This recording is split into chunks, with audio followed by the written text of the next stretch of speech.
আজকের লেকচারে আমরা আলোচনা করব ব্রাঞ্চ কারেন্ট অ্যানালাইসিস। এখন আমরা বিগত লেকচারগুলোতে মূলত আমাদের যে কোনো ধরনের ইলেকট্রিক্যাল নেটওয়ার্ক সলভ করার বেশ কিছু টেকনিক আমরা শিখেছি, বিশেষ করে Ohm's law, Kirchhoff's current law, Kirchhoff's voltage law, current divider rule, voltage divider rule, source conversion technique, তারপরে ওয়াই ডেল্টা ট্রান্সফরমেশন টেকনিক। এই বিভিন্ন টেকনিক অ্যাপ্লাই করে আমরা বিভিন্ন ধরনের প্রবলেম সলভ করা আমরা মোটামুটি আলোচনা করছি। আজকে আমরা স্পেশাল কিছু টেকনিক আলোচনা করব বিভিন্ন নেটওয়ার্ক সলভ করার জন্য, যেগুলো দিয়ে আমরা খুব কম্পারেটিভলি খুব ইজিলি যে কোনো ধরনের নেটওয়ার্ক সলভ করতে পারি। এই ধরনের মোটামুটি তিনটা টেকনিক আমাদের আছে। একটা হলো ব্রাঞ্চ কারেন্ট অ্যানালাইসিস, সেকেন্ড হলো আমাদের নোডাল অ্যানালাইসিস, এবং থার্ড হলো আমাদের মেশ অ্যানালাইসিস। তো আজকে আমরা ব্রাঞ্চ কারেন্ট অ্যানালাইসিস নিয়ে আলোচনা করি। এখন এখন ব্রাঞ্চ কারেন্ট অ্যানালাইসিসটা কি? ব্রাঞ্চ কারেন্ট অ্যানালাইসিস এটা এমন এক ধরনের সলভিং মেথড, যে মেথডগুলো ফলো করে আমরা ইজিলি যে কোনো ধরনের নেটওয়ার্কের সলিউশন আমরা বের করতে পারি, অর্থাৎ কোন ব্রাঞ্চের কারেন্ট, ভোল্টেজ, এইগুলো আমরা ক্যালকুলেট করতে পারি। তো এই প্রবলেম সলভ করার জন্য আমাদের প্রথমে যে কাজটা করতে হয়, এর কিছু প্রসিডিউর আছে। এক নাম্বার হলো assign current direction to each branch, অর্থাৎ প্রত্যেক ব্রাঞ্চে কারেন্ট ডিরেকশনকে অ্যাসাইন করতে হয়। সেকেন্ডলি আমাদের যেটা করতে হয়, indicate polarities for each resistor, প্রত্যেকটা রেজিস্টরের পোলারিটি মেনশন করতে হয়। কারেন্ট যেদিকে সেই দিকে রেজিস্টরের পোলারিটি মেনশন করতে হয়। কিভাবে করে আমরা দেখব সামনে। Apply KVL for each loop, প্রত্যেকটা লুপে কেভিএল অ্যাপ্লাই করতে হয়। ক্লোজ ইন্ডিপেন্ডেন্ট লুপগুলোতে কেভিএল অ্যাপ্লাই করতে হয়। এবং অ্যাপ্লাই কেসিএল, এবং যেগুলো নোড আছে এই নোডগুলোতে কেসিএল অ্যাপ্লাই করতে হয়। তারপরে এই কেভিএল এবং কেসিএল থেকে কিছু ইকুয়েশন আছে, এই ইকুয়েশনগুলো সলিউশন করে আমরা এই বিভিন্ন ব্রাঞ্চের কারেন্ট ভোল্টেজের ভ্যালু আমরা বের করতে পারি। তো আমরা একটা এক্সাম্পল দেখেই বিষয়টা ক্লিয়ার হবে। তো এক্সাম্পলে প্রথমে কি ছিল আমাদের, খেয়াল করি যে অ্যাসাইন কারেন্ট ডিরেকশন, কারেন্ট ডিরেকশনকে অ্যাসাইন করতে পারছি আমরা একটা এক্সাম্পল দেখি। এটা একটা এক্সাম্পল। এখানে বলা আছে calculate the current I1, I2 and I3। এই ব্রাঞ্চের কারেন্ট I1, I2 এবং I3 বের করতে বলতে using branch current analysis to the network শোন বিলো। ঠিক আছে, এখানে আমাদের কারেন্টটা যদি আমরা মেনশন করি, I1, I2 এবং I3 কারেন্ট এই চিত্রে আমরা মেনশন করতেছি। এই যে I1 কারেন্ট মূলত R1 রেজিস্টর অ্যাক্রসে, I2 কারেন্ট হলো R2 রেজিস্টর অ্যাক্রসে, এবং I3 কারেন্ট হলো R3 রেজিস্টর অ্যাক্রসে। অর্থাৎ তিনটা ব্রাঞ্চে কি পরিমাণ কারেন্ট যাইতেছে এটা এখানে বের করতে বলছে। ঠিক আছে, আবার একটু আমি ড্র করি। এই যে এটা হলো আমাদের I1, এই ব্রাঞ্চে হলো R2 অ্যাক্রসে কারেন্ট যাচ্ছে হলো I3, এবং R2 অ্যাক্রসে কারেন্ট যাচ্ছে হলো আমাদের I2। তাহলে তিনটা ব্রাঞ্চে কি পরিমাণ কারেন্ট যাচ্ছে, কারেন্টের ডিরেকশন কোন দিকে, এগুলো আমরা ক্যালকুলেট করব এই ব্রাঞ্চ কারেন্ট অ্যানালাইসিস দিয়ে। এটা একটা আমাদের নেটওয়ার্ক ধরি আমাদের যে আছে। এটা কনভেনশনাল মেথডেও আমরা সলভ করার ট্রাই করতে পারি, তবে আজকে সেই কনভেনশনাল মেথডে সলভ না করে আমরা ব্রাঞ্চ কারেন্ট অ্যানালাইসিস ইউজ করে সলভ করব। ঠিক আছে, আচ্ছা, তাহলে আমরা সলিউশন প্রসিডিউরে যাই। প্রথমে কি কাজটা করতে হয় আমাদের, প্রথমে যে কাজটা করতে হয় অ্যাসাইন কারেন্ট ডিরেকশন, কারেন্টের ডিরেকশন। এখানে তো I1, I2, I3 তিনটা কারেন্ট আমরা জানলাম, কিন্তু এই কারেন্টের ডিরেকশন জানি না, এটা কোন দিকে ফ্লো করতেছে, উপরের দিকে নাকি নিচের দিকে আমরা জানি না, উপরের দিকে নাকি নিচের দিকে আমরা জানি না। প্রথমে আমাদের যে কোনো একটা ডিরেকশন ধরে নিতে হবে। ঠিক আছে, এই যে এক্সাম্পলে আমরা দেখি, এখানে আমরা কারেন্টের ডিরেকশন ধরে নিছি। I1 কারেন্টের ডিরেকশন ধরছি হলো উপরের দিকে, অর্থাৎ এই দিকে। I2 কারেন্টের ডিরেকশন ধরছি আমরা এই দিকে। ঠিক আছে, ভোল্টেজ যেদিকে সেদিকেই ধরছি। ভোল্টেজ যেহেতু উপরের দিকে, এই I1 এর জন্য উপরের দিকে ধরছি। ভোল্টেজ যেহেতু I2 এর জন্য উপরের দিকে, I2 উপরের দিকে ধরছি।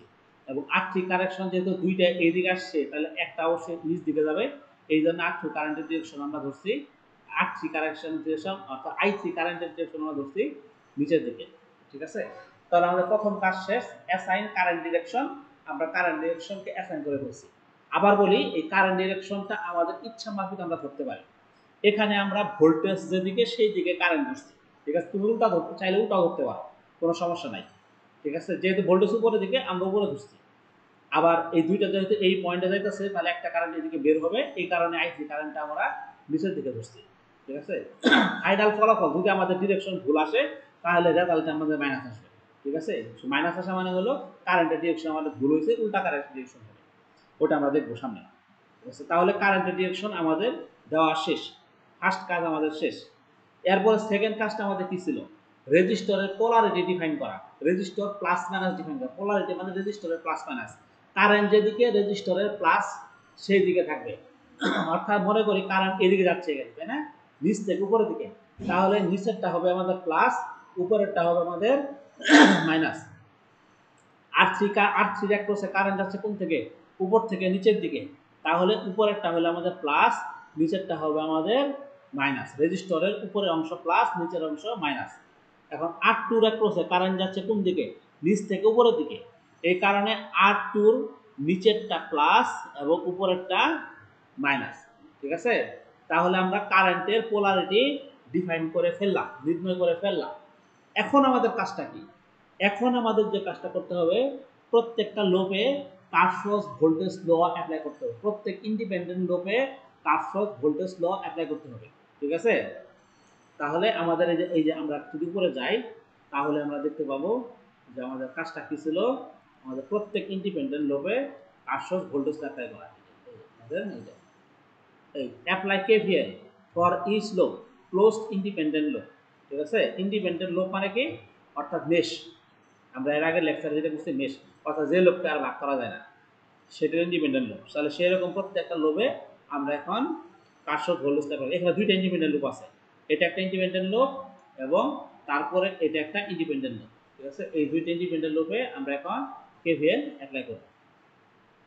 ঠিক আছে, দেয়ার আর থ্রি ব্রাঞ্চেস, তাহলে এখানে আমাদের তিনটা ব্রাঞ্চেস আছে, একটা হলো এ বি, এই ব্রাঞ্চটা, এই ব্রাঞ্চ, তারপর এই ব্রাঞ্চ একটা, আর একটা হলো এই ব্রাঞ্চটা, এরকম তিনটা ব্রাঞ্চ আছে, এসি, তারপরে হলো সিবিএ, আর একটা হলো আমাদের সিডিএ, এই যে এ সি ডি এ, আর একটা হলো সিডিএ, আর একটা হলো এসি, এই হলো আমাদের তিনটা ব্রাঞ্চ। এই ব্রাঞ্চগুলোতে আমরা এখন কারশফস ভোল্টেজ ল অ্যাপ্লাই করব। আচ্ছা, প্রথমে লোপ ওয়ানে আসি, এই যে আমাদের লোপ ওয়ান, খেয়াল করো লোপ ওয়ানে আসি।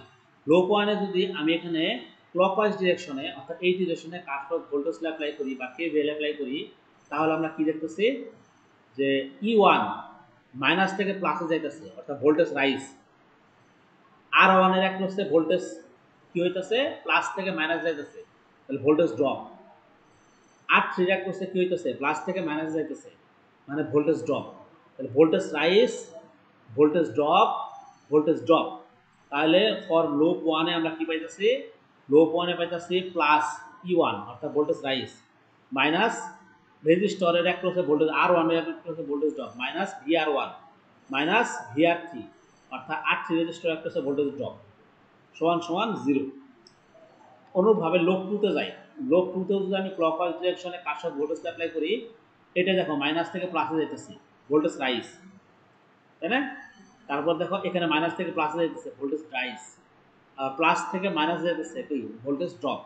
তাহলে voltage rise, voltage rise, voltage drop, তাহলে কি হইতেছে, এই যে ই টু হলো ভোল্টেজ ড্রপ মাইনাস, প্লাস হলো আমাদের ভি আর থ্রি এবং প্লাস হলো আমাদের ভি, কি এখানে একটা ভুল হয়েছে, এখানে একটা ভি আর টু হবে, ভি আর থ্রি আর একটা হলো আমাদের ভি আর টু। হ্যাঁ, ঠিক আছে, এটা হলো আর টুর অ্যাক্রসে আর একটা হলো আর থ্রির অ্যাক্রসে, দুইটা, একটা হলো ভি আর থ্রি আর একটা হলো ভি আর টু সমান সমান 0। তাহলে এই দুইটা আমি ইকুয়েশন পাইলাম। এখন এই দুইটাকে আমি এখন ভি আর ওয়ান এবং ভি আর থ্রি, ভি আর টু এর মান বসাই দিই, তাহলে আমরা কি, এবং ই ওয়ান এবং ই টুর মান বসাই দিই। ই ওয়ান এবং ই টুর মান কত, ই ওয়ান হলো 2 ভোল্ট, ই টু হলো আমাদের 6 ভোল্ট।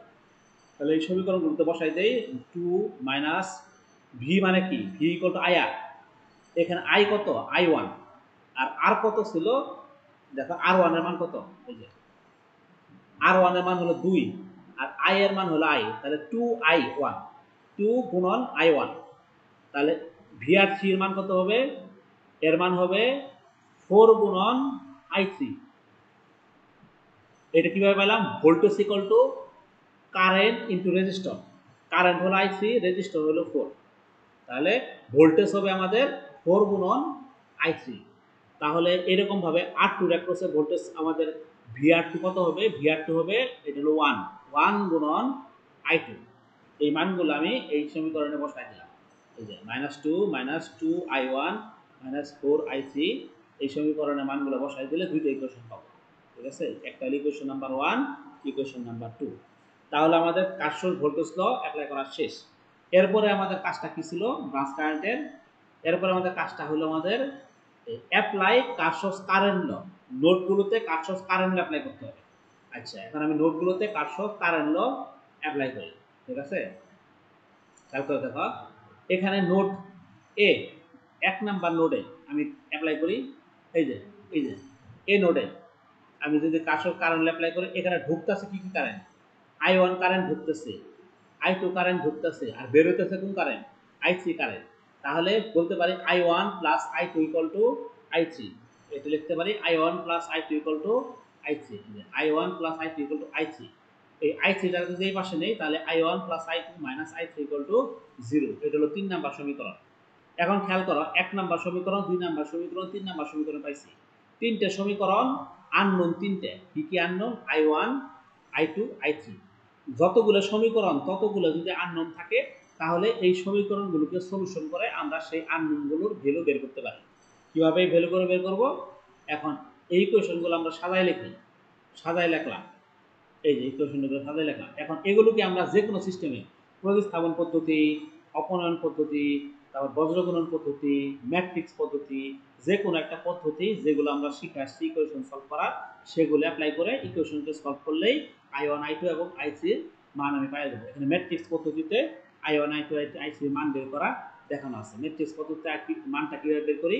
আমরা প্রথমে আমরা I1 I2 I3 সহগ নিই। যে I1 I2 I3 এই যে ওইগুলো, এই যে 204 নিচে নিচে হলো আমাদের I1 I2 এবং I3 সহগ নিব। ঠিক আছে, নিচে ডিনোমিনেটরে। নিউমিনেটরে কি করব? I1 যখন বের করব, I1 এর মান বের করার জন্য আমরা যে কাজটা করব, এই উপরের সমীকরণে আমরা এই যে I1 এর সহগগুলো বাদ দিব। I1 এর সহগ কি ছিল? এই কটা ছিল না, 201 201। এই যে উপরের সমীকরণে দেখো 201 বাদ দিছি।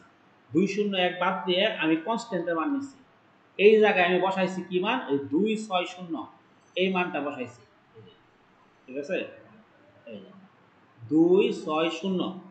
বাকিগুলো নিচে আর উপরে সমানই।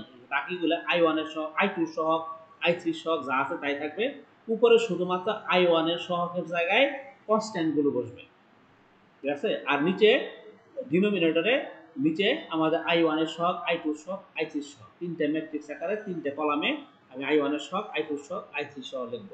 এখন এইটাকে সলভ করব, এটাকে সলভ করব। এটা কিভাবে সলভ করব? আমরা জানি যে সলিউশন করার সিস্টেম হলো এই সংখ্যা গুণন এই সংখ্যা ব্র্যাকেট, এটার সাথে এটা গুণ মাইনাস এটার সাথে এটা গুণ, অর্থাৎ এটার সাথে এটা গুণ মাইনাস এটার সাথে এটা গুণ। এই যে যেমন ধরো 2, এই দুইটা আমরা এখানে আনছি 2, তাই না? তারপর 1 এর সাথে -1 গুণ, তাহলে 1 এর সাথে -1 এর গুণ করলে কত আসে? -1। এই যে একবার লিখে দিছি, 1 গুণন -1 সমান সমান আসে কত? -1। এই যে এখানে -1 আসছে। ঠিক আছে, তারপরে দেখো 1 এর সাথে 4 এর গুণ, বিয়োগ 1 এর সাথে 4 এর গুণ। এই যে এখানে একটা বিয়োগ চিহ্ন, বিয়োগ 1 এর সাথে 4 এর গুণ করলে কত থাকে? 1 গুণন 4 সমান সমান 4 থাকে। এই যে এখানে 4 আসছে। আচ্ছা, এরপরে হলো এখানে একটা মাইনাস সাইন, এখানে একটা মাইনাস সাইন দিব। মাইনাস সাইন দিয়ে এখানে শূন্য লিখব, 0, অর্থাৎ পরের কলাম, পরের কলামের উপরেরটা, পরের কলামের উপরেরটা যদি দিই তাহলে এটা শূন্য। দেওয়ার পরে আমরা কি করব? তাহলে এই রো বাদ। ঠিক আছে, এটা বাদ গেল। এখন আমরা যেটা করব সেটা হলো এই যে এটার সাথে এটা গুণ, আবার কোনাকুনি গুণ। ঠিক আছে, 6 - 1 সমান সমান -6, আবার 0 4 সমান সমান 0 ব্র্যাকেট ক্লোজ। এরপরে কি করব, এটা নিব, 4টা নিব, এই যে এই 4টা এখানে আসছে, ঠিক আছে। তাহলে এটা বাদ, এই কলাম বাদ, এই কলাম বাদ দিলে তখন এটার সাথে এটা গুণ আর এটার সাথে এটা গুণ, 6 গুণন 1 সমান সমান 6, 0 গুণন 1 সমান সমান 0, ঠিক আছে। এটা পাইলাম। অনুরূপভাবে নিচেও প্রথমে এটা নিব, এই কলামটা নিব, এই কলামে ভ্যালু নিলাম 2, নেওয়ার পর এটার সাথে এটা গুণ মাইনাস এটার সাথে এটা গুণ গেল, তারপরে হলো মাইনাস, একটা মাইনাস সাইন, তাহলে এটা নিব, নেওয়ার পরে এই কলাম বাদ, তাহলে কি এটার সাথে এটা গুণ মাইনাস এটার সাথে এটা গুণ, গুণাগুণি গুণ, এই যে লিখলাম।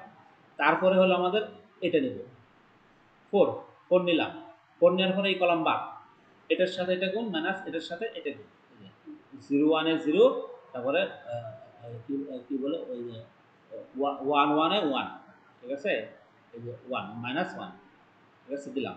এখন এই দুইটারে সলভ করে আমি ভ্যালু পাইলাম -1, অর্থাৎ I1 এর ভ্যালু পাইছি -1, অর্থাৎ I1 যে ডিরেকশনে ধরছিলাম তার বিপরীত ডিরেকশন হবে, যেহেতু মাইনাস আসছে। সিমিলারলি আমরা এখানে I2 এর মান বের করব। I2 এর মান বের করার সময় I1 এর সহগ ঠিক রাখবো, I2 এর সহগের জায়গায় কনস্ট্যান্ট বসাবো। এই I2 এর সহগের জায়গায় আমি কনস্ট্যান্ট ভ্যালুগুলো বসাবো, I3 টা ঠিক রাখবো, আর নিচে যা আছে তাই থাকবে।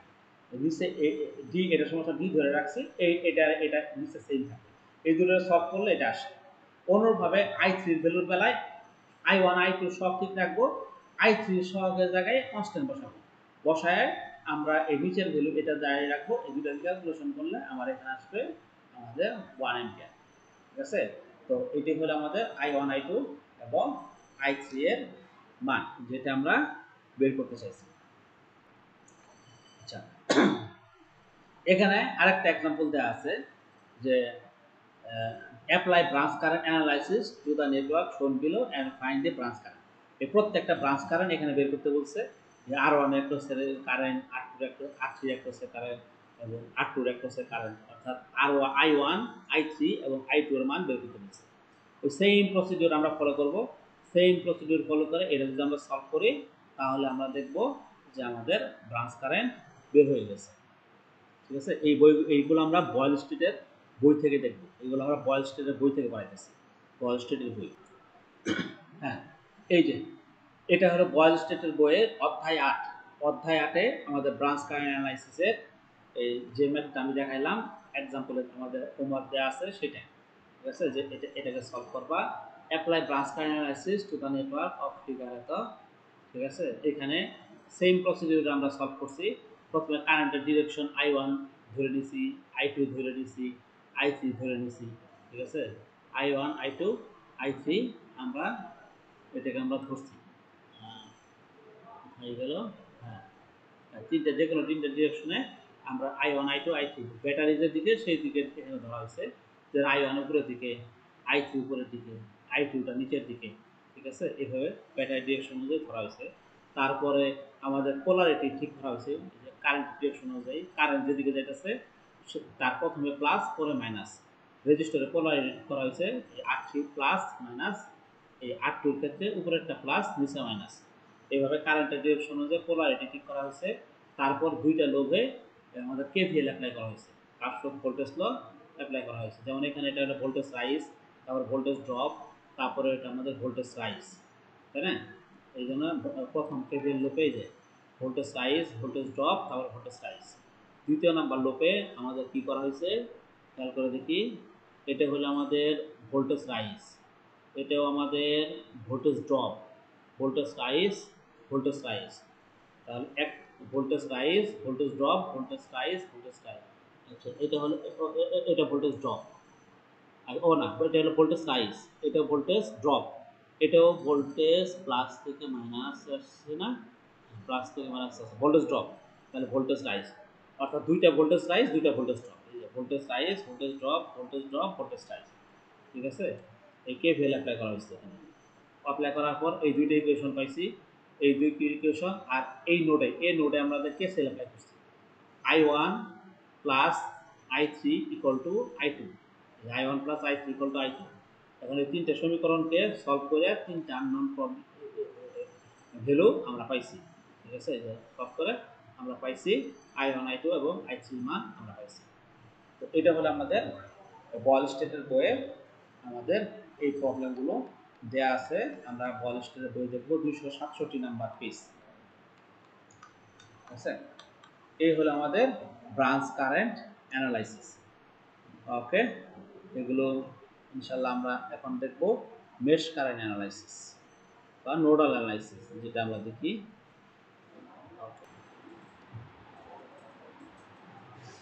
এখন আমি আলোচনা করব নোডাল অ্যানালাইসিস।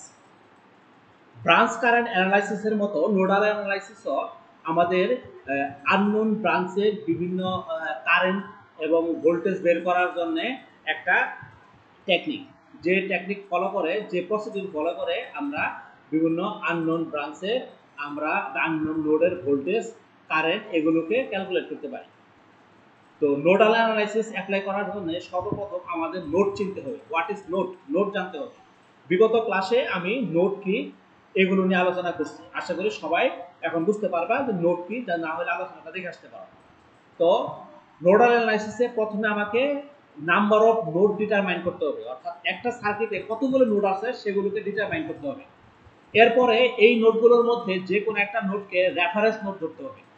ঠিক আছে, আমরা দেখবো যখন এক্সাম্পল আলোচনা করব তখন দেখবো যে কিভাবে যে কোনো একটা নোডকে আমরা রেফারেন্স নোড ধরি, এবং রেফারেন্স নোড ধরার পর এবং প্রত্যেকটা নোডের একটা করে ভোল্টেজ দিতে হবে, give voltage on other nodes.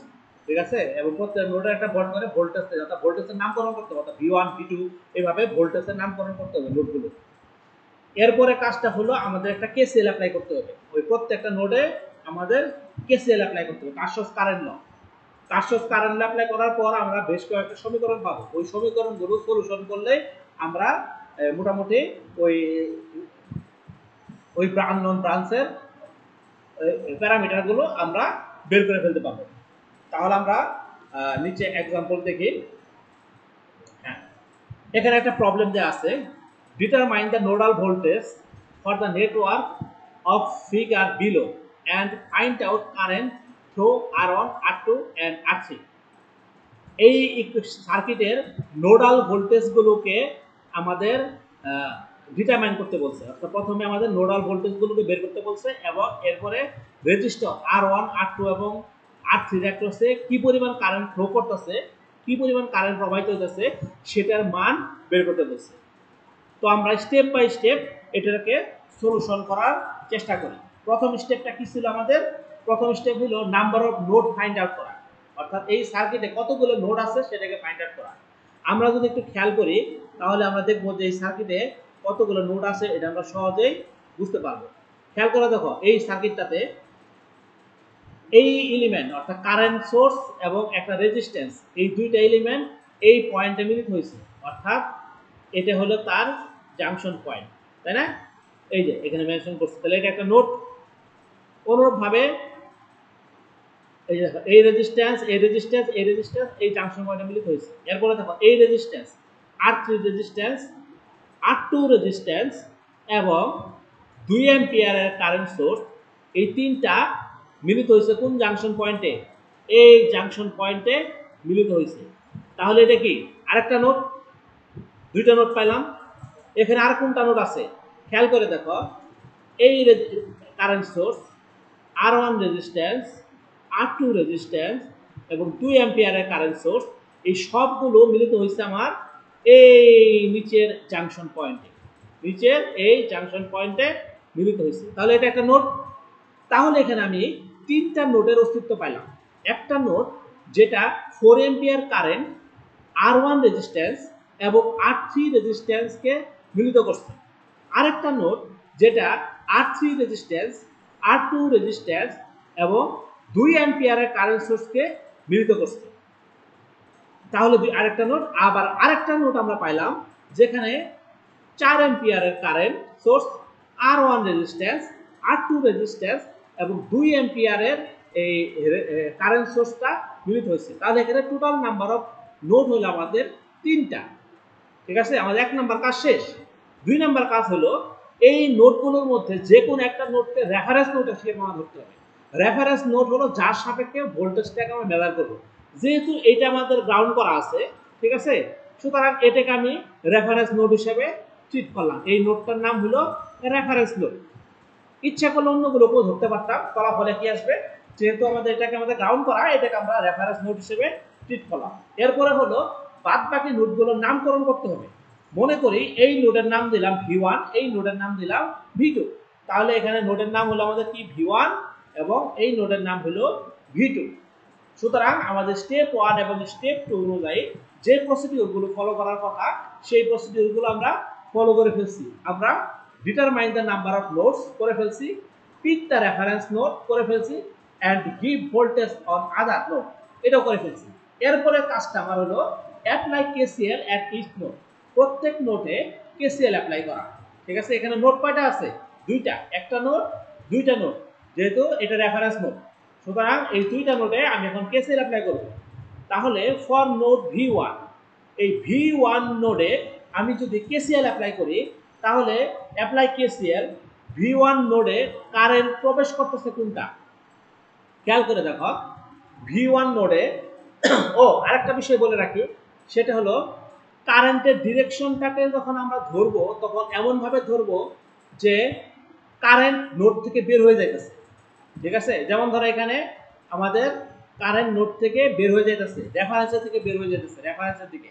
তাহলে নোড থেকে কারেন্ট বের হয়ে যাইতেছে মানে কি, এখানে R1 এর অ্যাক্রসে I1 কারেন্ট বের হয়ে যাইতেছে এবং এই R3 এর অ্যাক্রসে I3 কারেন্ট এই V1 নোড থেকে বের হয়ে যাইতেছে।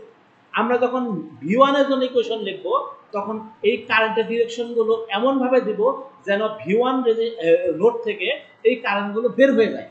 ক্লিয়ার? তাহলে যদি বের হয়ে যায় তাহলে এই V1 নোডে কি কি কারেন্ট প্রবেশ করতেছে আর কি কি কারেন্ট বের করতেছে এটা আমরা আগে বের করি। খেয়াল করে দেখো, এই V1 নোডে প্রবেশ করতেছে শুধুমাত্র 4 অ্যাম্পিয়ারের একটা কারেন্ট সোর্সের কারেন্ট, বের হয়ে যাইতেছে I1 কারেন্ট এবং I3 কারেন্ট। তাহলে V1 এর জন্য আমরা যদি নোডাল ইকুয়েশন সলভ করি কেসিএল অ্যাপ্লাই করে, তাহলে আমরা এখানে পাই 4 অ্যাম্পিয়ার মানে entering current equal to living current I1 plus I3, অর্থাৎ এই দুইটা কারেন্ট বের হয়ে যেতেছে, এই কারেন্ট প্রবেশ করতেছে। তো এখান থেকে আমি লিখতে পারি I1 মানে কি, I1 হলো V ইকুয়াল টু IR, তাহলে I equal to V by R। সুতরাং I1 equal to V1 by R1। I3 সমান কি, I3 সমান হলো V বাই R। V মানে কত এখানে, I3 মানে কত, V1 minus V2 divided by R। I1 কি ছিল, V1 মাইনাস 0, এটা তো রেফারেন্স মানে 0 গ্রাউন্ড, এই কারণে এখানে আর কিছু উল্লেখ করি নাই, এখানে 0 লেখার প্রয়োজন নাই, এজন্য আমি লিখি নাই। ঠিক আছে, আর এটার এই I3 ক্ষেত্রে কি, V1 minus V2 voltage difference divided by resistance, এই কারণে লিখলাম V1 minus V2 divided by R3। ঠিক আছে, এখন এই R1 এবং R3 এর মান আমি এখানে বসাই দিই, বসাই দিলে আমরা পাইতাছি এটা। এইখান থেকে আমি V1 V2 4 এইভাবে সমীকরণটা সাজাই নিলাম, V1 V2 4 এইভাবে আমি সমীকরণটাকে এখানে আমি সাজাই নিলাম। ঠিক আছে, এটা আমার 1 নাম্বার ইকুয়েশন। এখন 2 নাম্বার নোডের জন্য অর্থাৎ V2 নোডের জন্য আমি এখন কেসিএল অ্যাপ্লাই করব। V2 নোডের জন্য যখন কেসিএল অ্যাপ্লাই করব তখন সার্কিটটাকে রিড্র করব, রিড্র করে কারেন্টের ডিরেকশন I3 কারেন্টের ডিরেকশন এখন হবে V2 থেকে V1 এর দিকে। ঠিক আছে, I2 কারেন্টের ডিরেকশন হবে আমার V1 থেকে নিচের দিকে, মানে কি নোড থেকে কারেন্ট বের হয়ে যেতেছে এই ডিরেকশনে কারেন্ট রাখতে হবে, সেহেতু V2 থেকে V1 এর দিকে কারেন্টের ডিরেকশন I3 এবং এটা। এখন এই নোডে যদি আমি এখন কেসিএল অ্যাপ্লাই করি তাহলে আমি কেসিএল পাবো যে কারেন্ট বের হয়ে যেতেছে কোনটা, একটা দুইটা তিনটা সবগুলো কারেন্ট বের হয়ে যেতেছে, কোনো কারেন্ট ঢুকতেছে না নোডে। সুতরাং এন্টারিং কারেন্ট 0 আর লিভিং কারেন্ট হলো সবগুলো I3 I2 2 অ্যাম্পিয়ার সবগুলো বের হয়ে যাচ্ছে, এখানে বের হইতেছে, এখানে বের হয়ে যাইতেছে, এখানেও বের হয়ে যাইতেছে, সবগুলো কারেন্টই বের হয়ে যাইতেছে। সুতরাং এখান থেকে আমরা লিখতে পারি I3 মানে কি, I3 মানে হলো V2 minus V1 divided by R3, V2 minus V1 divided by R3। আচ্ছা, এরপরে I2 মানে কত, I2 মানে হলো V2 minus 0 divided by R2, অর্থাৎ V2 by R2 plus 2 ampere.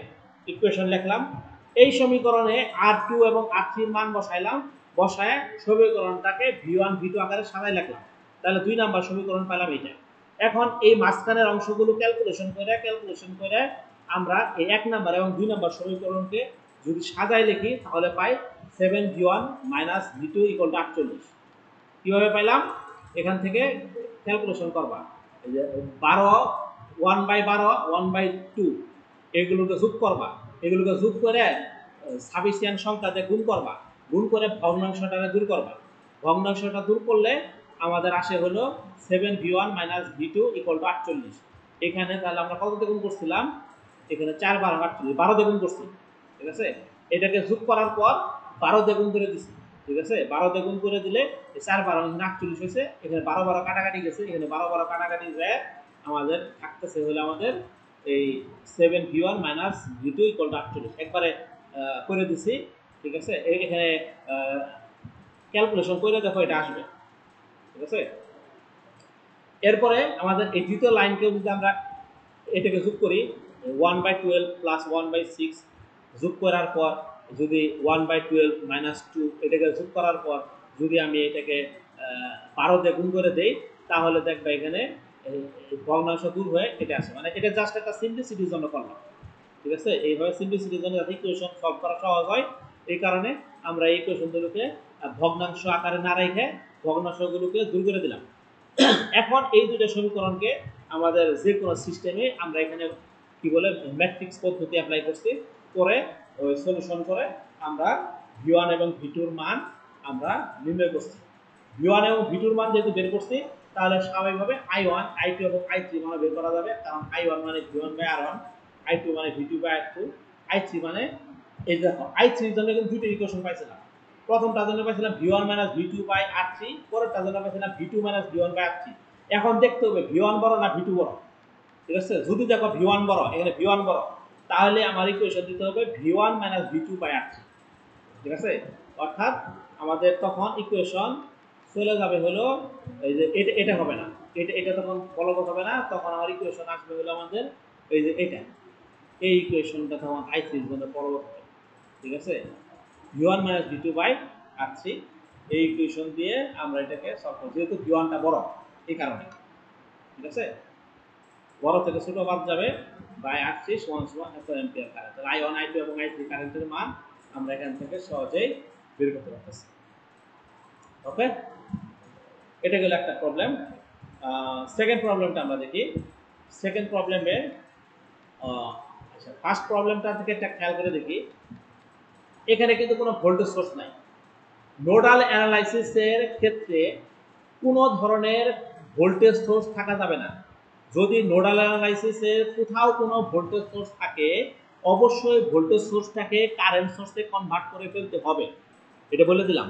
Nodal অ্যানালাইসিসের সার্কিটে কোনো প্রকারের ভোল্টেজ সোর্স থাকা যাবে না।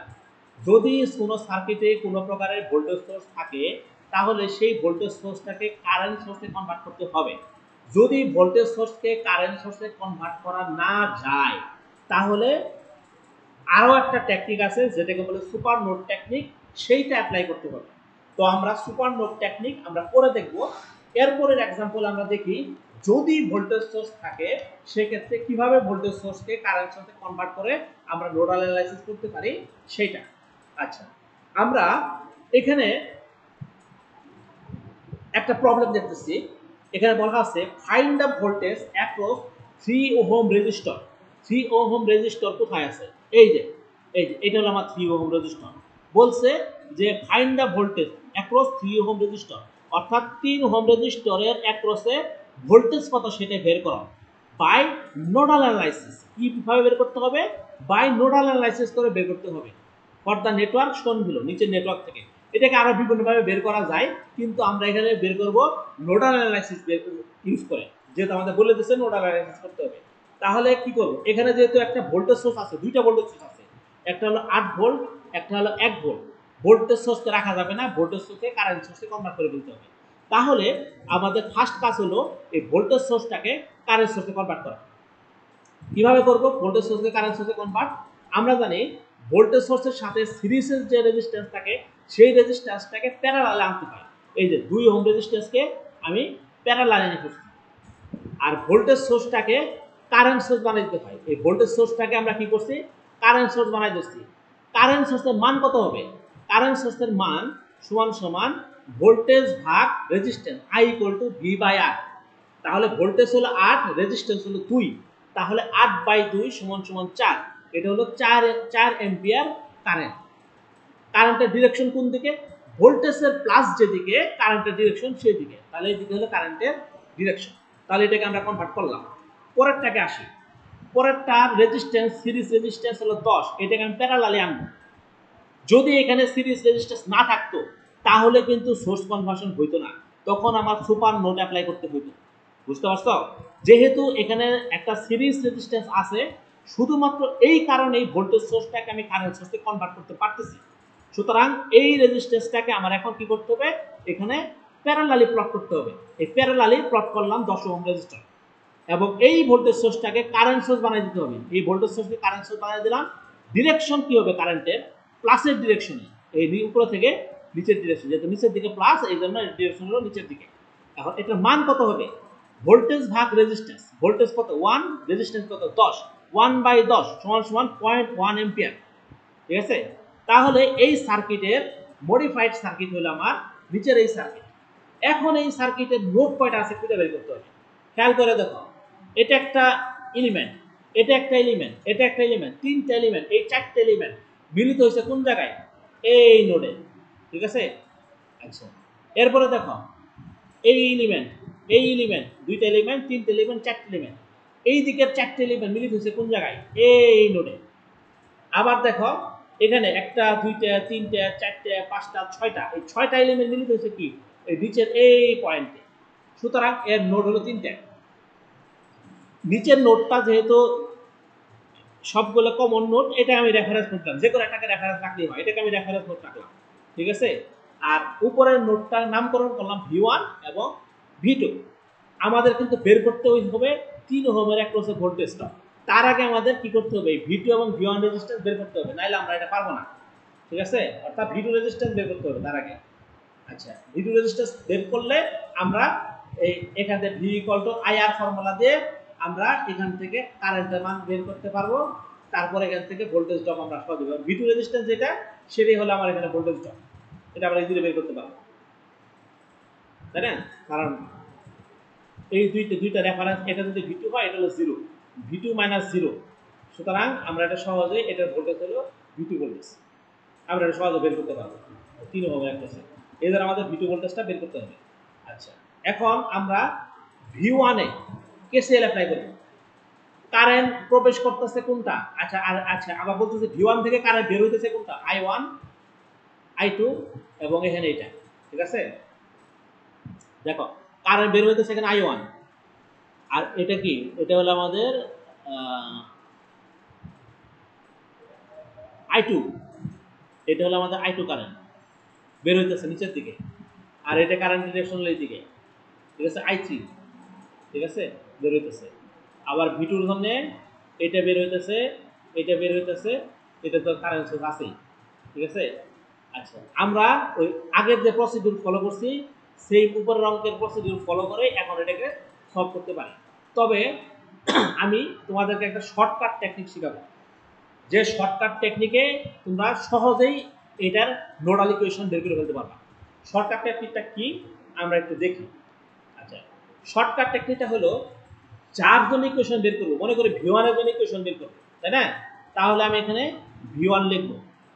লেখার পর V1 এর আন্ডারে কি কি রেজিস্ট্যান্স আছে V1 এর সাথে কানেক্টেড, V1 এর সাথে কানেক্টেড রেজিস্ট্যান্স কি কি আছে? 2 ওহম, তাহলে লিখব 1/2 ওহম, প্লাস আর কি আছে? 4 ওহম, তাহলে আমরা লিখব 1/4 ওহম। আর কি আছে? 6 ওহম, তাহলে লিখব আমরা প্লাস 1/6 ওহম। ঠিক আছে? মাইনাস বাদ দিব V1 এর সাথে কানেক্টেড রেজিস্ট্যান্স, এমন কোন রেজিস্ট্যান্স যেটা আবার V2 এর সাথেও কানেক্টেড, এরকম রেজিস্ট্যান্স কোনটা আছে? মানে এমন একটা রেজিস্ট্যান্স যে রেজিস্ট্যান্স V1 এর সাথে কানেক্টেড, V2 এর সাথে কানেক্টেড, সেটা কোনটা? খেয়াল করে দেখো, নিশ্চয়ই এটা না, কারণ এখানে V2 নাই, এটাও না। এই যে এই রেজিস্ট্যান্সটা, এই 6 ওহম রেজিস্ট্যান্সটা দেখবা V1 এর সাথে কানেক্টেড, V2 এর সাথে কানেক্টেড।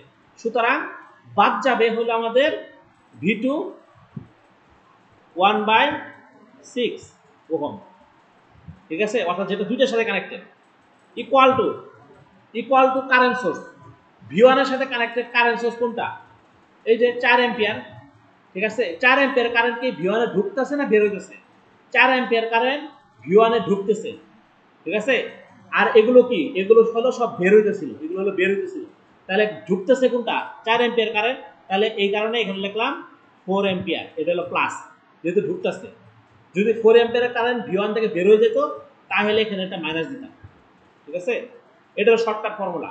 শর্টকাট ফর্মুলায় আমরা লিখতে পারি যে নোডের ভোল্টেজ বের করব সেই নোড V1 ইনটু তার সাথে কানেক্টেড রেজিস্ট্যান্স গুলো 1 আকারে লিখব, মাইনাস V2 এর সাথে কানেক্টেড রেজিস্ট্যান্স যেটা V1 এর সাথে আসে সেটাকে বাদ দিয়ে দিব, ইকুয়াল টু V1 এর সাথে কানেক্টেড কারেন্ট সোর্স, যদি ঢুকে V1 এ তাহলে প্লাস, যদি বের হয়ে যায় তাহলে মাইনাস। আচ্ছা, এখন আমরা V2 এর জন্য ইকুয়েশন লিখি, অনুরূপভাবে V2 এর জন্য ইকুয়েশন লিখি, তাহলে আমরা ইজিলি বুঝে ফেলবো। V2 কি দেখো দেখা, এই যে V2 লিখলাম, V2 এর সাথে কানেক্টেড রেজিস্ট্যান্স কি কি আছে, 1/3 প্লাস 1/10, ঠিক আছে, এই দুইটা তো আছে, সাথে কি আছে 6, তাহলে প্লাস 1/6, এই যেটা। আচ্ছা, এখন দেখো বাদ যাবে V1, বাদ যাবে V1 এর ওই রেজিস্ট্যান্সটা, যে রেজিস্ট্যান্সটা V2 এবং V1 দুইটার মাঝে আছে। তাহলে দেখো V1 এর সাথে ওই রেজিস্ট্যান্সটা বাদ যাবে কোনটা, 6, তাহলে 1/6 ইকুয়াল টু কারেন্ট সোর্সটা কি V2 তে ঢুকতেছে না বের হইতেছে, V2 থেকে বের হয়ে যাইতেছে, সুতরাং এটা হলো মাইনাস 0.1 অ্যাম্পিয়ার, ঠিক আছে। এটা হলো আমাদের V2 ইকুয়েশন। এই যে আমরা সহজে দেখতে পাচ্ছি V2 equation, 1/3 1/10 1/6 minus V1 into 1/6 equal to minus 0.1 ampere, ঠিক আছে।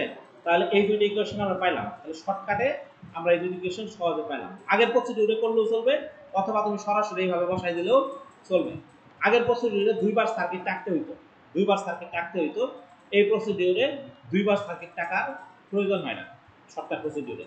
তো এটা আমরা কি করলাম, এখন এটাকে সিম্পলিফাই করব, সিম্পলিফাই করে আমরা ভগ্নাংশ করলাম, এটাকে সিম্পলিফাই করে গুণ দিয়ে উপযুক্ত সংখ্যাতে গুণ দিয়ে ভগ্নাংশ করলাম, করার পর এখন এই দুইটাকে সলভ করব, ইকুয়েশন নাম্বার 1 এবং ইকুয়েশন নাম্বার 2 কে যে কোনো সিস্টেমে ম্যাট্রিক্স পদ্ধতি সলভ করতে পারো, বজ্রগুণন পদ্ধতি সলভ করতে পারো, অপনয়ন পদ্ধতি সলভ করতে পারো, প্রতিস্থাপন পদ্ধতি সলভ করতে পারো, ঠিক আছে। আমরা এখানে অপনয়ন পদ্ধতি একটা জায়গায় একটা বাদ দিয়ে যেটা সেইটা পদ্ধতিতে আমরা এখানে সলভ করছি, ঠিক আছে। সলভ করার পর আমরা মোটামুটি V2 রেজাল্ট পাইছি হলো আমাদের 1.08 ভোল্টেজ। এই ভোল্টেজটাই হলো আমাদের 3 ওহম রেজিস্টর অ্যাক্রসের ভোল্টেজ, ঠিক আছে। তাহলে আমাদের সলিউশন হয়ে গেল। অনুরূপভাবে আরেকটা প্রবলেম এখানে দেওয়া আছে যে determine the potential across the resistor R4 resistor using nodal analysis. এখানেও সেম প্রসিডিউরে আমরা অ্যাপ্লাই করব। এই জিনিসটা বল স্টেটের বই থেকে দেখবা, বল স্টেটের বইয়ে এটা সলিউশন আছে, ঠিক আছে। আমরা একটু বল স্টেটের বইয়ে যাই। হ্যাঁ, এই যে দেখো বয়েল স্টেটের বইয়ে 289 নাম্বার পেজে নোডাল অ্যানালাইসিসে 8 নাম্বার অধ্যায়ে আমাদের এটা আলোচনা করা আছে, using nodal analysis determine the potential across 4 ohm resistor. এই 4 ওহম অ্যাক্রস রেজিস্টরের অ্যাক্রসে আমাদের পটেনশিয়াল ডিফারেন্স, পটেনশিয়াল বের করতে বলছে, ভোল্টেজ 4 ওহম অ্যাক্রসে ভোল্টেজ বের করতে বলছে। এখানে সেম প্রসিডিউর আমরা ফলো করব। প্রথমে আমরা এখানে নোডগুলো আইডেন্টিফাই করব, ঠিক আছে। নোডগুলো কয়টা আছে যে আইডেন্টিফাই করা আছে, এই দুইটা নোড, এটা একটা নোড, ঠিক আছে, এটা একটা নোড, এটা একটা নোড, এটা একটা নোড, আর এটা একটা নোড, ঠিক আছে। খেয়াল করা এখানে কোনো ভোল্টেজ সোর্স নাই, সুতরাং আমাদের কোনো ঝামেলা নাই, কোনো কনভার্সনে কোনো ঝামেলা নেই, শুধু কারেন্ট সোর্স আছে। নোড অ্যানালাইসিসে ভোল্টেজ সোর্স থাকলে ভোল্টেজ সোর্সকে অবশ্যই কারেন্ট সোর্সে কনভার্ট করতে হয়, এটা আমরা জানি। যেহেতু ভোল্টেজ সোর্স নাই আমাদের কোনো টেনশনের কারণ নাই। তাহলে রেফারেন্স নোড ধরলাম নিচের তারে, এটাকে ধরছে রেফারেন্স নোড, ধরার পর ভোল্টেজগুলোর নাম দিচ্ছি, এটার নাম দিচ্ছি V1, এটার নাম দিচ্ছি V2, এটার নাম দিচ্ছি V3, এটার নাম দিচ্ছি V4। এরপর আমি প্রত্যেকটার জন্য ইকুয়েশন লিখব। V1 এর জন্য ইকুয়েশন লিখব শর্টকাট টেকনিকে। দেখো V1 এর জন্য যখন ইকুয়েশন লিখছি, এই যে এটা হলো V1, V1 এর আন্ডারে রেজিস্ট্যান্স কয়টা আছে 1/5 প্লাস 1/2 প্লাস 1/2 এই যে 1/2 প্লাস 1/2 প্লাস 1 বাই হয়ে গেল এই যে V1 এর আন্ডারে এটা হলো 1/5 ঠিক আছে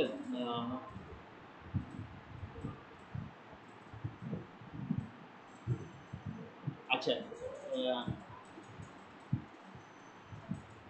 আচ্ছা এখানে যে জিনিসটা করছে সেটা হলো কি এইটাকে এই দুইটা এই নোটটাকে এলিমিনেট করে এই দুইটা রেজিস্ট্যান্সকে এক করে ফেলছে 5 5 10 করে ফেলছে যেহেতু আমার বের করতে হবে 4 ওহমের অ্যাক্রসে ভোল্টেজ সেহেতু আমার এই নোটের ভোল্টেজ না জানলে হবে এই কারণে এই কাজটা করছে কোনো সমস্যা নাই যদি তুমি এই নোটটা রাখো তাহলে ইকুয়েশন 4টে বের হবে ঠিক আছে এই নোটটা রাখলে ইকুয়েশন বের হবে 4টে V1 V2 V3 V4 এর জন্য যেহেতু তারা V4 এর জন্য ইকুয়েশন রাখে নাই বের করে নাই এই কারণে V4 তারে ওরা নোড হিসেবে মেনশন করছে ঠিকই কিন্তু দুইটা মিলে একটা রেজিস্ট্যান্স অর্থাৎ এই দুটো সিরিজ করে ফেলছে 5 আর প্লাস যোগ করে 10 করে ফেলছে 10 করে এখানে 1/10 দিয়ে দিছে ঠিক আছে এটাকে জাস্ট এলিমিনেট করছে এটা রাখলেও সমস্যা নাই তাহলে তোমার ইকুয়েশন 4টে হবে এখানে V4 আসবে 4টে ইকুয়েশন আসবে ঠিক আছে আচ্ছা এই হয়ে ফলো করি বইয়ে যাবে ওই করছে কোনো সমস্যা নাই দুইটাকে মিলে একটা দিচ্ছে তাহলে এটা গেল V1 এখন মাইনাস যাবে কি V1 এর সাথে V2 এর মাঝখানে একটা রেজিস্ট্যান্স আছে কোনটা 2 তাহলে মাইনাস 1/2 V2 এরপরে কি আছে এই V1 এবং V3 এর মাঝখানে এই রেজিস্ট্যান্স আছে 5 5 10 রেজিস্ট্যান্স আছে সুতরাং 1/10 V3 যেহেতু এটাকে মাইনাস করে ফেলছি অর্থাৎ নেগলেক্ট করছি সেহেতু এই রেজিস্ট্যান্স এর রেজিস্ট্যান্স মিলে একটা রেজিস্ট্যান্স হয়ে গেল এটা হলো এটা V3 এবং V1 এর সাথে কানেক্টেড ঠিক আছে এই যে মাইনাস করলাম এরপরে V2 এর জন্য ইকুয়েশন লিখব V2 এর জন্য কানেক্টেড সমীকরণ কি কি আচ্ছা এখানে 0 আসবে কেন কারণ V1 এর সাথে কোনো কারেন্ট সোর্স নাই এই জন্য এখানে 0 আসবে আচ্ছা V2 এর ইকুয়েশন লিখব V2 এর সাথে কানেক্টেড রেজিস্ট্যান্স 1/2 1/2 এই যে 1/2 1/2 V2 মাইনাস V1 এবং V2 এর মাঝে কমন 2 তাহলে মাইনাস 1/2 V1 তারপরে এখানে V2 এবং V3 এর মাঝে কমন এটা তাহলে 1/2 V3 এর সাথে রেজিস্ট্যান্স এর সাথে কারেন্ট সোর্স কোনটা আছে 3 অ্যাম্পিয়ার এটা V2 এর দিকে প্রবেশ করতেছে এই কারণে প্লাস প্লাস 3 অ্যাম্পিয়ার অনুরূপভাবে V3 এর জন্য সমীকরণ লিখব V3 এর সাথে কানেক্টেড রেজিস্ট্যান্স কোনটা 1/10 5 5 দুটো মিলে একটা 1/10 1/2 এবং 1/4 ঠিক আছে মাইনাস V3 এবং V2 এর মাঝে হলো 1/2 এই যে 1/2 মাইনাস V3 এবং V1 এর মাঝে হলো 5 5 10 এটা হলো 1/10 V1 এই যেহেতু কোনো ধরনের কারেন্ট সোর্স নাই V1 V2 V3 এর সাথে সেক্ষেত্রে এখানে 0 তিনটা সমীকরণ পাইলাম এইগুলোকে আমি এখন ভগ্নাংশ ছাড়ায়া সিম্পলিফাই করলাম সিম্পলিফাই করলে এই ইকুয়েশন এলো তিনটা সমীকরণকে আমি এখন সলভ করব যে কোনো প্রসেসে যদি সলভ করি ম্যাট্রিক্স পদ্ধতিতে সলভ করি তাহলে আমরা V3 এর মান পাবো এত ঠিক আছে V3 হলো আমাদের মানে হলো আমাদের এই 4 ওহম কোর্সের এক কোর্সে ভোল্টেজ ড্রপ যেহেতু এটা 0 তাহলে এটা V3 তাহলে এই দুইটার মাঝে ভোল্টেজ ছিল আমাদের V3 V3 হলো 4 ওহম এক কোর্সে ভোল্টেজ ড্রপ আমরা পেয়ে গেলাম ঠিক আছে এইভাবে আমরা এই প্রবলেমগুলো সলভ করব এখন আমরা দেখি পরের ম্যাথ প্রবলেম 13 আচ্ছা এইটা হলো সুপার নোড অ্যাপ্লাই করা হয়েছে এখানে খেয়াল করে দেখো এখানে কি বলছে determine the nodal voltage V1 and V2 for the network shown below using the concept of super node এখানে V1 এবং V2 ভোল্টেজ বের করতে বলছে এখানে ঠিক আছে নোডাল ভোল্টেজ V1 এবং V2 বের করতে বলছে এটা হলো V1 ভোল্টেজ এটা হলো V2 ভোল্টেজ নোডাল ভোল্টেজ এই দুইটা ভোল্টেজ বের করতে বলছে ফর দ্য নেটওয়ার্ক শোন below using the concept of super node যেহেতু এখানে একটা ভোল্টেজ সোর্স আছে আমরা জানি নোডাল অ্যানালাইসিসে কোনো ধরনের ভোল্টেজ সোর্স থাকা যায় না নোডাল অ্যানালাইসিসে যদি কোনো ভোল্টেজ সোর্স থাকে সেই ভোল্টেজ সোর্সটাকে কারেন্ট সোর্সে কনভার্ট করে দিতে হয় কিন্তু কোনো কারণে যদি ভোল্টেজ সোর্সকে কারেন্ট সোর্সে কনভার্ট করা না যায়, কেন যায় না কনভার্ট করা? যদি সিরিজ রেজিস্ট্যান্স না থাকে। খেয়াল করে দেখো, এই ভোল্টেজের অ্যাক্রসে কোনো সিরিজ রেজিস্ট্যান্স নাই, অর্থাৎ এইখানে কোনো রেজিস্ট্যান্স কানেকশন নাই। এটা তো এটার সাথে এটা তো সিরিজ না, এটার সাথে তো এটা সিরিজ না, ঠিক আছে? সুতরাং যেহেতু এখানে কোনো ধরনের রেজিস্ট্যান্স নাই, সুতরাং এই ভোল্টেজ সোর্সকে কারেন্ট সোর্সে কনভার্ট করার কোনো অপশন নাই।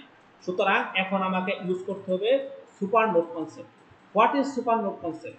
সুপার নোড কনসেপ্ট হলো, যদি এমন কোনো রেজিস্ট্যান্স থাকে যেটাকে সিরিজ রেজিস্টরে কি বলে কারেন্ট সোর্সে কনভার্ট করা না যায়, এমন কোনো ভোল্টেজ সোর্স থাকে যেটাকে কারেন্ট সোর্সে কনভার্ট করা না যায়, তাহলে ওই ভোল্টেজ সোর্সটাকে শর্ট করে দিতে হয়। এটাকে এইভাবে শর্ট করে দিতে হয়। শর্ট করে দিয়ে আমাদের এই পুরা নোডকে, এই দুইটা নোড V1 এবং V2 নোড, দুইটা নোডকে একটা নোড কনসিডার করতে হয়। যেমন ধর V1 এবং V2 এর মাঝে একটা ভোল্টেজ সোর্স ছিল না, এই ভোল্টেজ সোর্সটাকে এখন শর্ট করে দিয়ে এই দুইটা নোডকে এক করে ফেলতে হবে। এই নোডটাই হলো সুপার নোড, অর্থাৎ দুইটা নোড মিলে যে একটা নোড হইলো, এইটাই হলো সুপার নোড, ঠিক আছে? এখন এই সুপার নোডের মধ্যে কেসিএল অ্যাপ্লাই করতে হবে, ঠিক আছে? তাহলে আমরা আমাদের step by step problem solve করি। খেয়াল করে দেখো, এখানে এই যে দুইটাকে আমি শর্ট করে দিচ্ছি। আচ্ছা, আগে আমাদের এখানে আমাদের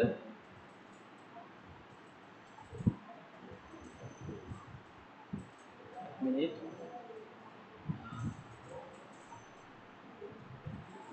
হ্যাঁ, এই যে আমরা যদি খেয়াল করি,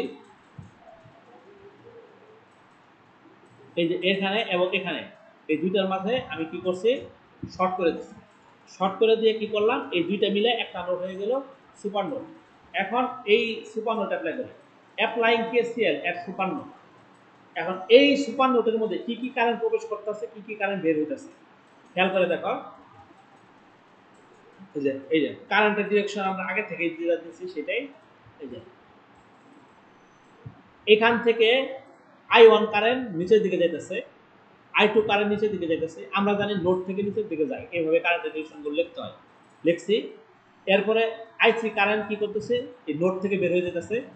আবার এই I3 কারেন্ট কি হইতেছে, আবার নোডে প্রবেশ করতেছে, যেহেতু সুপার নোড হয়ে গেছে এখানে, ঠিক আছে? এই কারেন্টটাই কি আবার এদিকে ব্যাক করে এখানে ঢুকতেছে। তাহলে আমরা কেসিএল যদি অ্যাপ্লাই করি সুপার নোডে, কি পাইতেছে, এন্টারিং কারেন্ট। কি কি কারেন্ট প্রবেশ করতেছে? 6 অ্যাম্পিয়ার কারেন্ট সোর্সের কারেন্ট প্রবেশ করতেছে। তারপরে এই যে I3 কারেন্ট ব্যাক করে যদি আবার ঢুকতেছে, ঠিক আছে? এটা কি সুপার নোডে প্রবেশ করতেছে। আর বের হইতেছে কোন কোন কারেন্ট, I1 কারেন্ট। এরপরে বের হইতেছে কোন কোন কারেন্ট সুপার নোড থেকে, I2 কারেন্ট। এরপরে কোন কোন কারেন্ট বের হইতেছে, 4 অ্যাম্পিয়ার কারেন্ট সোর্স। এরপরে কোনটা বের হইতেছে, এই I3 কারেন্টটা এখান থেকে বের হইতেছে। তাহলে দেখো এখানেও I3 আছে, এখানেও I3 আছে, মানে I3 কারেন্টটা একবার বের হইতেছে, আবার নিজে আবার ঢুকতেছে, এই কারণে দুই জায়গায় আছে। তাহলে এটা কাটাকাটি যায়, ঠিক আছে? সহজে কাটাকাটি যায়। তাহলে এই ইকুয়েশনটা আমাদের থাকে I1 plus I2 equal two এত সমান সমান 2 অ্যাম্পিয়ার, ঠিক আছে? I1 plus I2 equal two 2। এটা মনে করো যে আমাদের এখানে একটা এটাকে ভাঙাইলে কি, I1 মানে কত, I1 মানে হলো V1 বাই R1, ঠিক আছে? আর I2 মানে কত, V2 বাই R2। এখন ধরো সুপার নোড নাই, মনে করো সুপার নোড নাই, তাহলে I1 কারেন্টটা কি হইতো, V1 বাই R1 হতো না? এটার ভোল্টেজ হলো V1 আর রেজিস্ট্যান্স হলো R1, তাহলে কি হইতো, I1 equal to V1 by R1, I equal to V by R ফর্মুলাতে।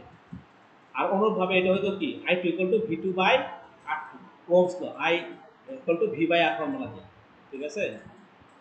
তাহলে এই মানটা বসাই দিলাম, বসাই দিয়ে আমরা ক্যালকুলেশন পেলাম এটা, ঠিক আছে? এটা হলো আমাদের 1 নম্বর সমীকরণ। এখন এখন আমার কি করতে হবে, অরিজিনাল সার্কিট টানতে হবে। মনে করো এখন সুপার নোড নাই, এখন মনে করো এই ভোল্টেজ সোর্সটা ব্যাক করছে। আসলে তো এটা শর্ট না, এটা তো একটা ভোল্টেজ সোর্স আছে, ইচ্ছা মতো শর্ট করে দিলে তার হয় না। তাহলে মনে করো এখন একটা ভোল্টেজ সোর্সটা ব্যাক করছে, ব্যাক করলে V1 এবং V2 এর ভোল্টেজের ডিফারেন্সটাই তো এই ভোল্টেজটা, তাই না? সুতরাং এই ভোল্টেজ ই সমান সমান এখানে লিখতে পারি আমরা V1 minus V2 equal to ই সমান সমান 12 ভোল্ট। এখানে অঙ্কে এটা উল্লেখ করা নাই 12 ভোল্ট, এটা ভুল আছে, এখানে 12 ভোল্ট হবে। বইয়ে দেখবা এখানে 12 ভোল্ট দেওয়া আছে, ঠিক আছে? তাহলে V1 minus V2 equal to 12 volt আমরা লিখতে পারি। সুতরাং এখানে লিখতে পারি V1 - V2 = E = 12 ভোল্ট। তাহলে এই দুইটা সমীকরণ পাইলাম। এখানে দুইটা সমীকরণে সাজায় আমি ভগ্নাংশ পয়েন্ট আকারে লিখলাম, অথবা তুমি গুণ দিয়ে ভগ্নাংশ বাদ দিতে পারো ইচ্ছা, ঠিক আছে। তো লেখার পরে এই দুইটারে সলিউশন করলাম, সলিউশন করলে V1 এবং V2 এর মান পেলাম। V1 এটা, V2 হলো এটা, ঠিক আছে। দুইটার মান পেলাম। এর মান যদি পাই আমি অবশ্যই I1 এর মান পাবো, I2 এর মান পাবো, I3 এর মান পাবো, ঠিক আছে। সবগুলো মানই আমাদের পাবো। আমাদের কোশ্চেনে কি চাইছিল আমাদের কোশ্চেনে V1 এবং V2 এর মান, ঠিক আছে। আমরা V1 এবং V2 এর মান এখানে পেয়ে গেছি। সেই সাথে সাথে আমরা কারেন্টের মানও বের করে ফেলছি, ঠিক আছে। তাহলে এইভাবে আমরা সুপার নোড টেকনিক ইউজ করে ভোল্টেজ এবং কারেন্টের মান সহজেই বের করে ফেলতে পারি। এই হলো আমাদের নোডাল অ্যানালাইসিস। আমাদের নেক্সট টপিক হলো মেশ অ্যানালাইসিস। এই সুপার নোডের ম্যাথটা যদি আমরা বই থেকে দেখতে চাই, তাহলে আমরা এখান থেকে ইজিলি দেখতে পাবো। এই যে সুপার নোড, এটা হলো আমাদের 284 নাম্বার পেজ, 8ম অধ্যায়, ঠিক আছে। এই যে সুপার নোটের এই ম্যাথটা ফরেস্টের বইয়ে এখানে করে দেওয়া আছে। এখান থেকে আমরা এটা ইজিলি সলভ করতে পারবো, ঠিক আছে। ওকে, তাহলে আমরা মেশ অ্যানালাইসিসে প্রবেশ করি। মেশ অ্যানালাইসিস এটাও আমাদের নেটওয়ার্ক অ্যানালাইসিসের আরেকটা টেকনিক, যেটা আমরা ইউজ করে মোটামুটি ইজিলি যে কোনো ধরনের কমপ্লেক্স নেটওয়ার্কে সলভ করতে পারি। তো ব্যবহারের দিক দিয়ে বলতে গেলে মেশ অ্যানালাইসিস কিছুটা সহজ, কারণ এখানে আমাদের কারেন্ট লসে কারশফ ভোল্টেজ লট অ্যাপ্লাই করতে হয়, এবং মেশ অ্যানালাইসিসে আমাদের কারেন্ট সোর্স থাকা যাবে না, এখানে আমাদের ভোল্টেজ সোর্স থাকতে হবে। যেহেতু আমাদের অধিকাংশ সার্কিটেই ভোল্টেজ সোর্স অ্যাপ্লাই হয়, সেহেতু আমাদের মেশ অ্যানালাইসিস ইউজ করলে, যেহেতু মেশ অ্যানালাইসিস ভোল্টেজ সোর্সকে সাপোর্ট করে, কারেন্ট সোর্সকে সাপোর্ট করে না, সেহেতু আমাদের মেশ অ্যানালাইসিস ইউজ করলে এই ধরনের নেটওয়ার্কগুলো সলভ করা ইজিয়ার হয় নোডাল অ্যানালাইসিস বা ব্রাঞ্চ কারেন্ট অ্যানালাইসিসের তুলনায়, ঠিক আছে। তো আমরা এই মেশ অ্যানালাইসিস কিভাবে অ্যাপ্লাই করে সেটা দেখি। প্রথমেই আমাদের আইডেন্টিফাই করতে হবে ইন্ডিপেন্ডেন্ট মেশ, অর্থাৎ ইন্ডিপেন্ডেন্ট লুপ আইডেন্টিফাই করতে হবে, অর্থাৎ মেশ আমি আইডেন্টিফাই করতে হবে। What is mesh? আমরা বিগত ক্লাসগুলোতে আলোচনা করছি মেশ কাকে বলে, লুপ কাকে বলে, ঠিক আছে। সেখান থেকে আমাদের অবশ্যই মেশ এমন লুপ যেটাকে ফার্দার ডিভাইড করা যায় না, তাকে মেশ বলা হয়। তো এই ধরনের মেশ আইডেন্টিফাই করতে হবে, এবং এই মেশগুলোতে আমাদের যে কাজটা করতে হবে সেটা হলো ক্লকওয়াইজ অথবা অ্যান্টি ক্লকওয়াইজ ডিরেকশনে কারেন্ট মেনশন করতে হবে, অর্থাৎ মেশের একটা কারেন্ট মেনশন করতে হবে, মেশ কারেন্ট মেনশন করতে হবে। এই কারেন্টটা হইতে পারে ক্লকওয়াইজ অথবা অ্যান্টি ক্লকওয়াইজ, আমরা যেভাবে দিব সেভাবে, ঠিক আছে। দুইটাতেই সঠিক দেখাবে। আচ্ছা, এরপরে যে কাজটা করতে হবে, সেকেন্ড কাজ, সেটা হলো indicate the polarity of each component. প্রত্যেকটা রেজিস্টর বা ইন্ডাক্টর ক্যাপাসিটর যাই থাকুক, প্রত্যেকটা কম্পোনেন্টের অ্যাক্রসে কারেন্ট যেদিকে ফ্লো করতেছে সেই অনুযায়ী পোলারিটি সেট করতে হবে, প্লাস মাইনাস দিতে হবে। রেজিস্টরে প্লাস মাইনাস দিতে হবে, বিভিন্ন কম্পোনেন্টের প্লাস মাইনাস সেট করতে হবে, কারেন্ট যে অনুযায়ী যাইতেছে, যেদিকে যাইতেছে সে অনুযায়ী, ঠিক আছে। 3 নাম্বার হলো প্রত্যেকটা লুপে কেভিএল অ্যাপ্লাই করতে হবে। কেভিএল অ্যাপ্লাই করার পর প্রতিটি লুপের জন্য আমরা আলাদা আলাদা ইকুয়েশন পাবো। এই ইকুয়েশনগুলোকে সলভ করলে আমরা সার্কিট সলিউশন করতে পারবো, এবং ডিজায়ার্ড ভোল্টেজ এবং কারেন্ট আমরা বের করতে পারবো।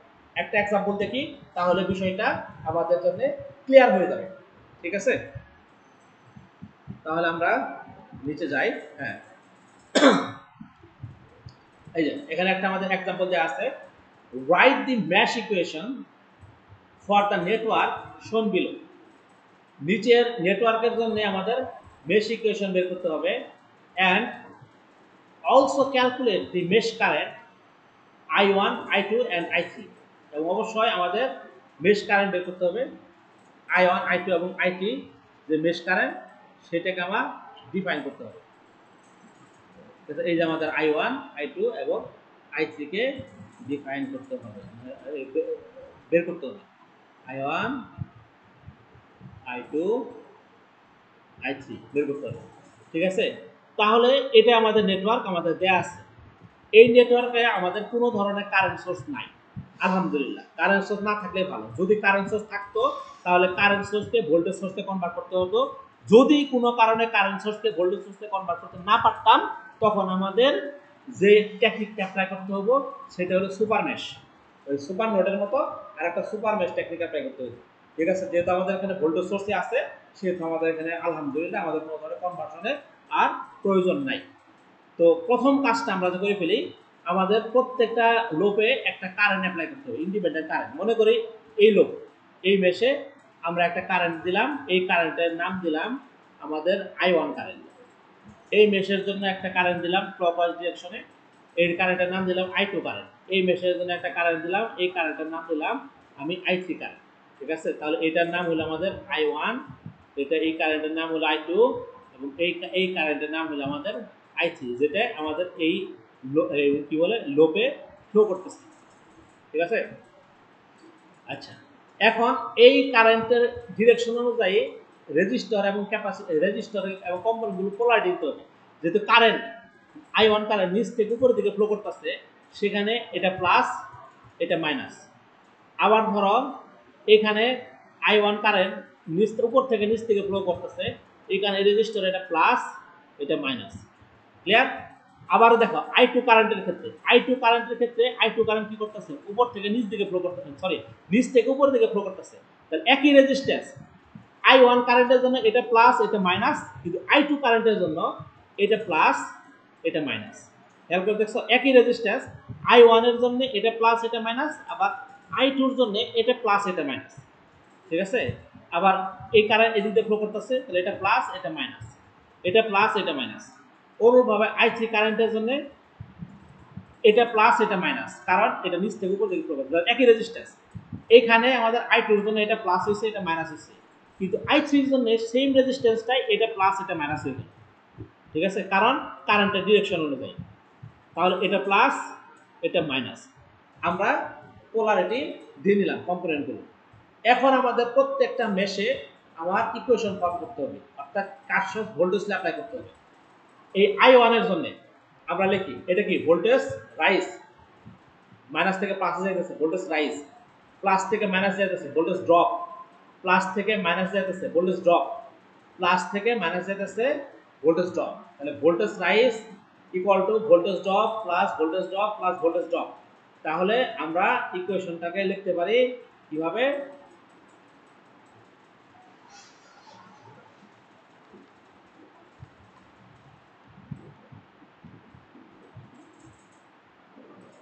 আচ্ছা হ্যাঁ,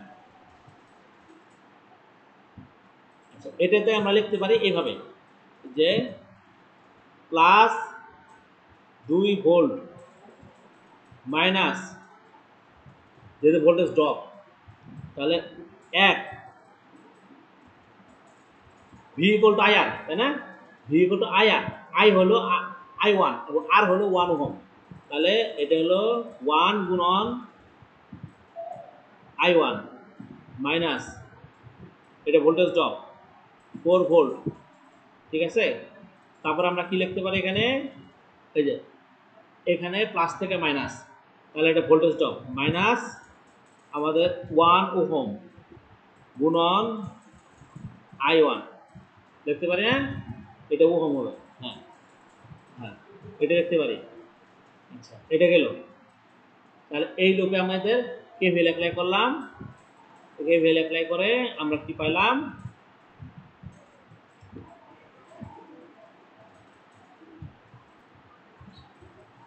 আচ্ছা এখানে একটা কারেকশন আছে। কারেকশনটা হলো এই যে এটার ক্ষেত্রে আমাদের একটা কারেকশন আছে, আমি এটা ইরেজার দিয়ে মুছাই দিই। হ্যাঁ হ্যাঁ, এখন খেয়াল করে দেখো, এইখানে আমার একটা কারেকশন হলো যে এখানে এই লুপে 1 নাম্বার লুপে আমি কি অ্যাপ্লাই করতেছি, কারশফ ভোল্টেজ ল অ্যাপ্লাই করতেছি এই নাম্বার লুপে। তাহলে যখন আমি ক্লকওয়াইজ ডিরেকশনে কারশফ ভোল্টেজ ল অ্যাপ্লাই করব, এখানে আমাদের কারেন্ট হলো I1, এই ব্রাঞ্চে কারেন্ট I1 কারেন্ট, তাহলে মাইনাস থেকে প্লাস, এই কারণে প্লাস 2 ভোল্ট, তারপরে কি প্লাস থেকে মাইনাস, এই কারণে 1 ওহম ইন্টু I1, এরপরে কি পাইলাম প্লাস থেকে মাইনাস, মাইনাস 4 ভোল্ট। খেয়াল করে দেখো এখানে প্লাস থেকে মাইনাস, তাহলে কত আসতেছে এখানে, এখানে 1 ওহম 1 ওহমের পরে দেখো এখানে কারেন্ট কি, এখানে কারেন্ট কিন্তু দুইটা, এই ব্রাঞ্চে কিন্তু কারেন্ট দুইটা। কি কারেন্ট? একটা কারেন্ট হলো I1 কারেন্ট আর একটা কারেন্ট হলো I2 current. I1 current flow করতেছে উপর থেকে নিচের দিকে, I2 কারেন্ট ফ্লো করতেছে নিচ থেকে উপরের দিকে। খেয়াল করছো?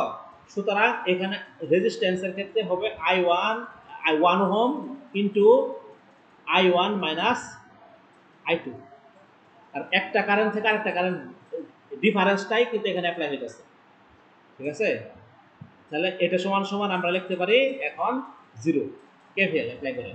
এটাকে যদি আমরা সাজাই লিখি তাহলে আমরা যেটা লিখতে পারি সেটা হলো এই যে কি বলে এটাকে -1 I1, তাই না? এখানেও আমরা দেখতে পারি -I1, 1 দিয়ে I1 দিয়ে গুণ করলে I1 থাকে। ঠিক আছে? তারপরে আমরা এই I2 কারেন্টটা মাইনাস মানে প্লাস, এই মাইনাস মানে প্লাস I2। ঠিক আছে? সমান সমান এই দুইটা ভোল্টেজকে এই পাশে নিয়ে এসে করি, বাম পাশে নিয়ে এসে করি, তাহলে থাকে হলো আমাদের 4 ভোল্ট মাইনাস 2 ভোল্ট। এই মাইনাস 4 রে বাম পাশে এই ডান পাশে নিয়ে আসলে, বাম পাশ থেকে ডান পাশে নিয়ে আসলে +4, আর +2 রে নিয়ে আসলে হলো এই ডান পাশে নিয়ে আসলে ইকুয়েশনে হলো -2। ঠিক আছে? এটাকে আমি একটু সাজাই দিয়ে লিখি, তাহলে লিখতে পারি এইভাবে যে এই লাইন থেকে যদি আমি সাজাই লিখি তাহলে নিচের এই লাইনটা পাই। ঠিক আছে? নিচের এই লাইনটা আমি একবারে লিখছি, এই কারণে আমি এখানে একটু ভেঙে দিলাম। ঠিক আছে? এই লাইনে যদি সাজাই মাইনাস দিয়ে যদি কমন গুণ করি সবগুলোরে, তাহলে এটাকে যদি I1 কমন নেই তাহলে 1 + 1 × I1 হয়, তারপর -I2 হয়, আর এখানে -4 + 2 হয়, অর্থাৎ এটাকে আবার মাইনাস দিয়ে গুণ করে দিচ্ছি। এটাকে যদি মাইনাস দিয়ে গুণ করে দেই সবগুলোরে, তাহলে আমি এই ইকুয়েশনটা পাই। ঠিক আছে? এখান থেকে আমি লিখতে পারি এইটা, এই ইকুয়েশনটা লিখতে পারি। এটা হলো আমার একটা ইকুয়েশন। ঠিক আছে? এটা এই যেভাবে রাখো, মাইনাস দিয়ে গুণ না করলেও চলবে, যেভাবে রাখো, যেহেতু এখানে গুণ করে দিছি, আমাদের যেহেতু ডিসক্রাইব করতেছে এইটাই, সেহেতু আমি এখানে দেখাই দিলাম কিভাবে করছি। ঠিক আছে? ওকে, এরপর পরেরটা লুপের জন্য আমি লিখবো। তো এটা তো আমি ভাঙাই দিলাম, এখন আমি একটু শর্টকাট লিখে ফেলি। কিভাবে লিখবো? হ্যাঁ, I2 এর জন্য দেখো এখন আমি শর্টকাট টেকনিক ব্যবহার করি। ঠিক আছে? শর্টকাটে কিভাবে লিখতে পারি? I2 এর জন্য যখন আমি ইকুয়েশন লিখবো তখন তুমি এখানে I2 লিখবা। I2 লেখার পর ব্র্যাকেটে I2 এর আন্ডারে যতগুলো রেজিস্ট্যান্স আছে কি কি আছে, 1 ওহম, 2 ওহম, 3 ওহম, সবগুলো লিখবা। 1 ohm, 2 ohm, 3 ohm, I2 minus এমন কোন রেজিস্ট্যান্স যে রেজিস্ট্যান্সটা I1 এবং I2 এর মাঝে কমন, I2 এবং I3 এর মাঝে কমন। I1 এবং I2 এর মাঝে কমন রেজিস্ট্যান্স কোনটা? 1 ওহম। তাহলে বাদ যাবে -1 ওহম I1, এবং এখন দেখো I3 এবং I2 এর মাঝে কমন কোনটা? 3 ওহম। তাহলে এখানে বাদ যাবে আমাদের কি? বাদ যাবে 3 ওহম I3। এরপরে আমাদের হলো এখানে আমাদের কারেন্ট সোর্স কয়টা আছে, ভোল্টেজ সোর্স কয়টা আছে? ভোল্টেজ সোর্স আছে একটা, এটা হলো আমাদের 4 ভোল্ট। এই ভোল্টেজ সোর্স কি ভোল্টেজ রাইজ না ভোল্টেজ ড্রপ? আমাদের ভোল্টেজ রাইজ। ঠিক আছে? সুতরাং এখানে প্লাস 4 ভোল্ট। ঠিক আছে? তো এটা আমাদের শর্টকাটে লেখার সিস্টেম, আমরা এটা লিখে ফেললাম। এখন আমরা লুপ 3 তে দেখি, এটা আমরা শর্টকাট করে ফেলি লুপ 3 জন্য।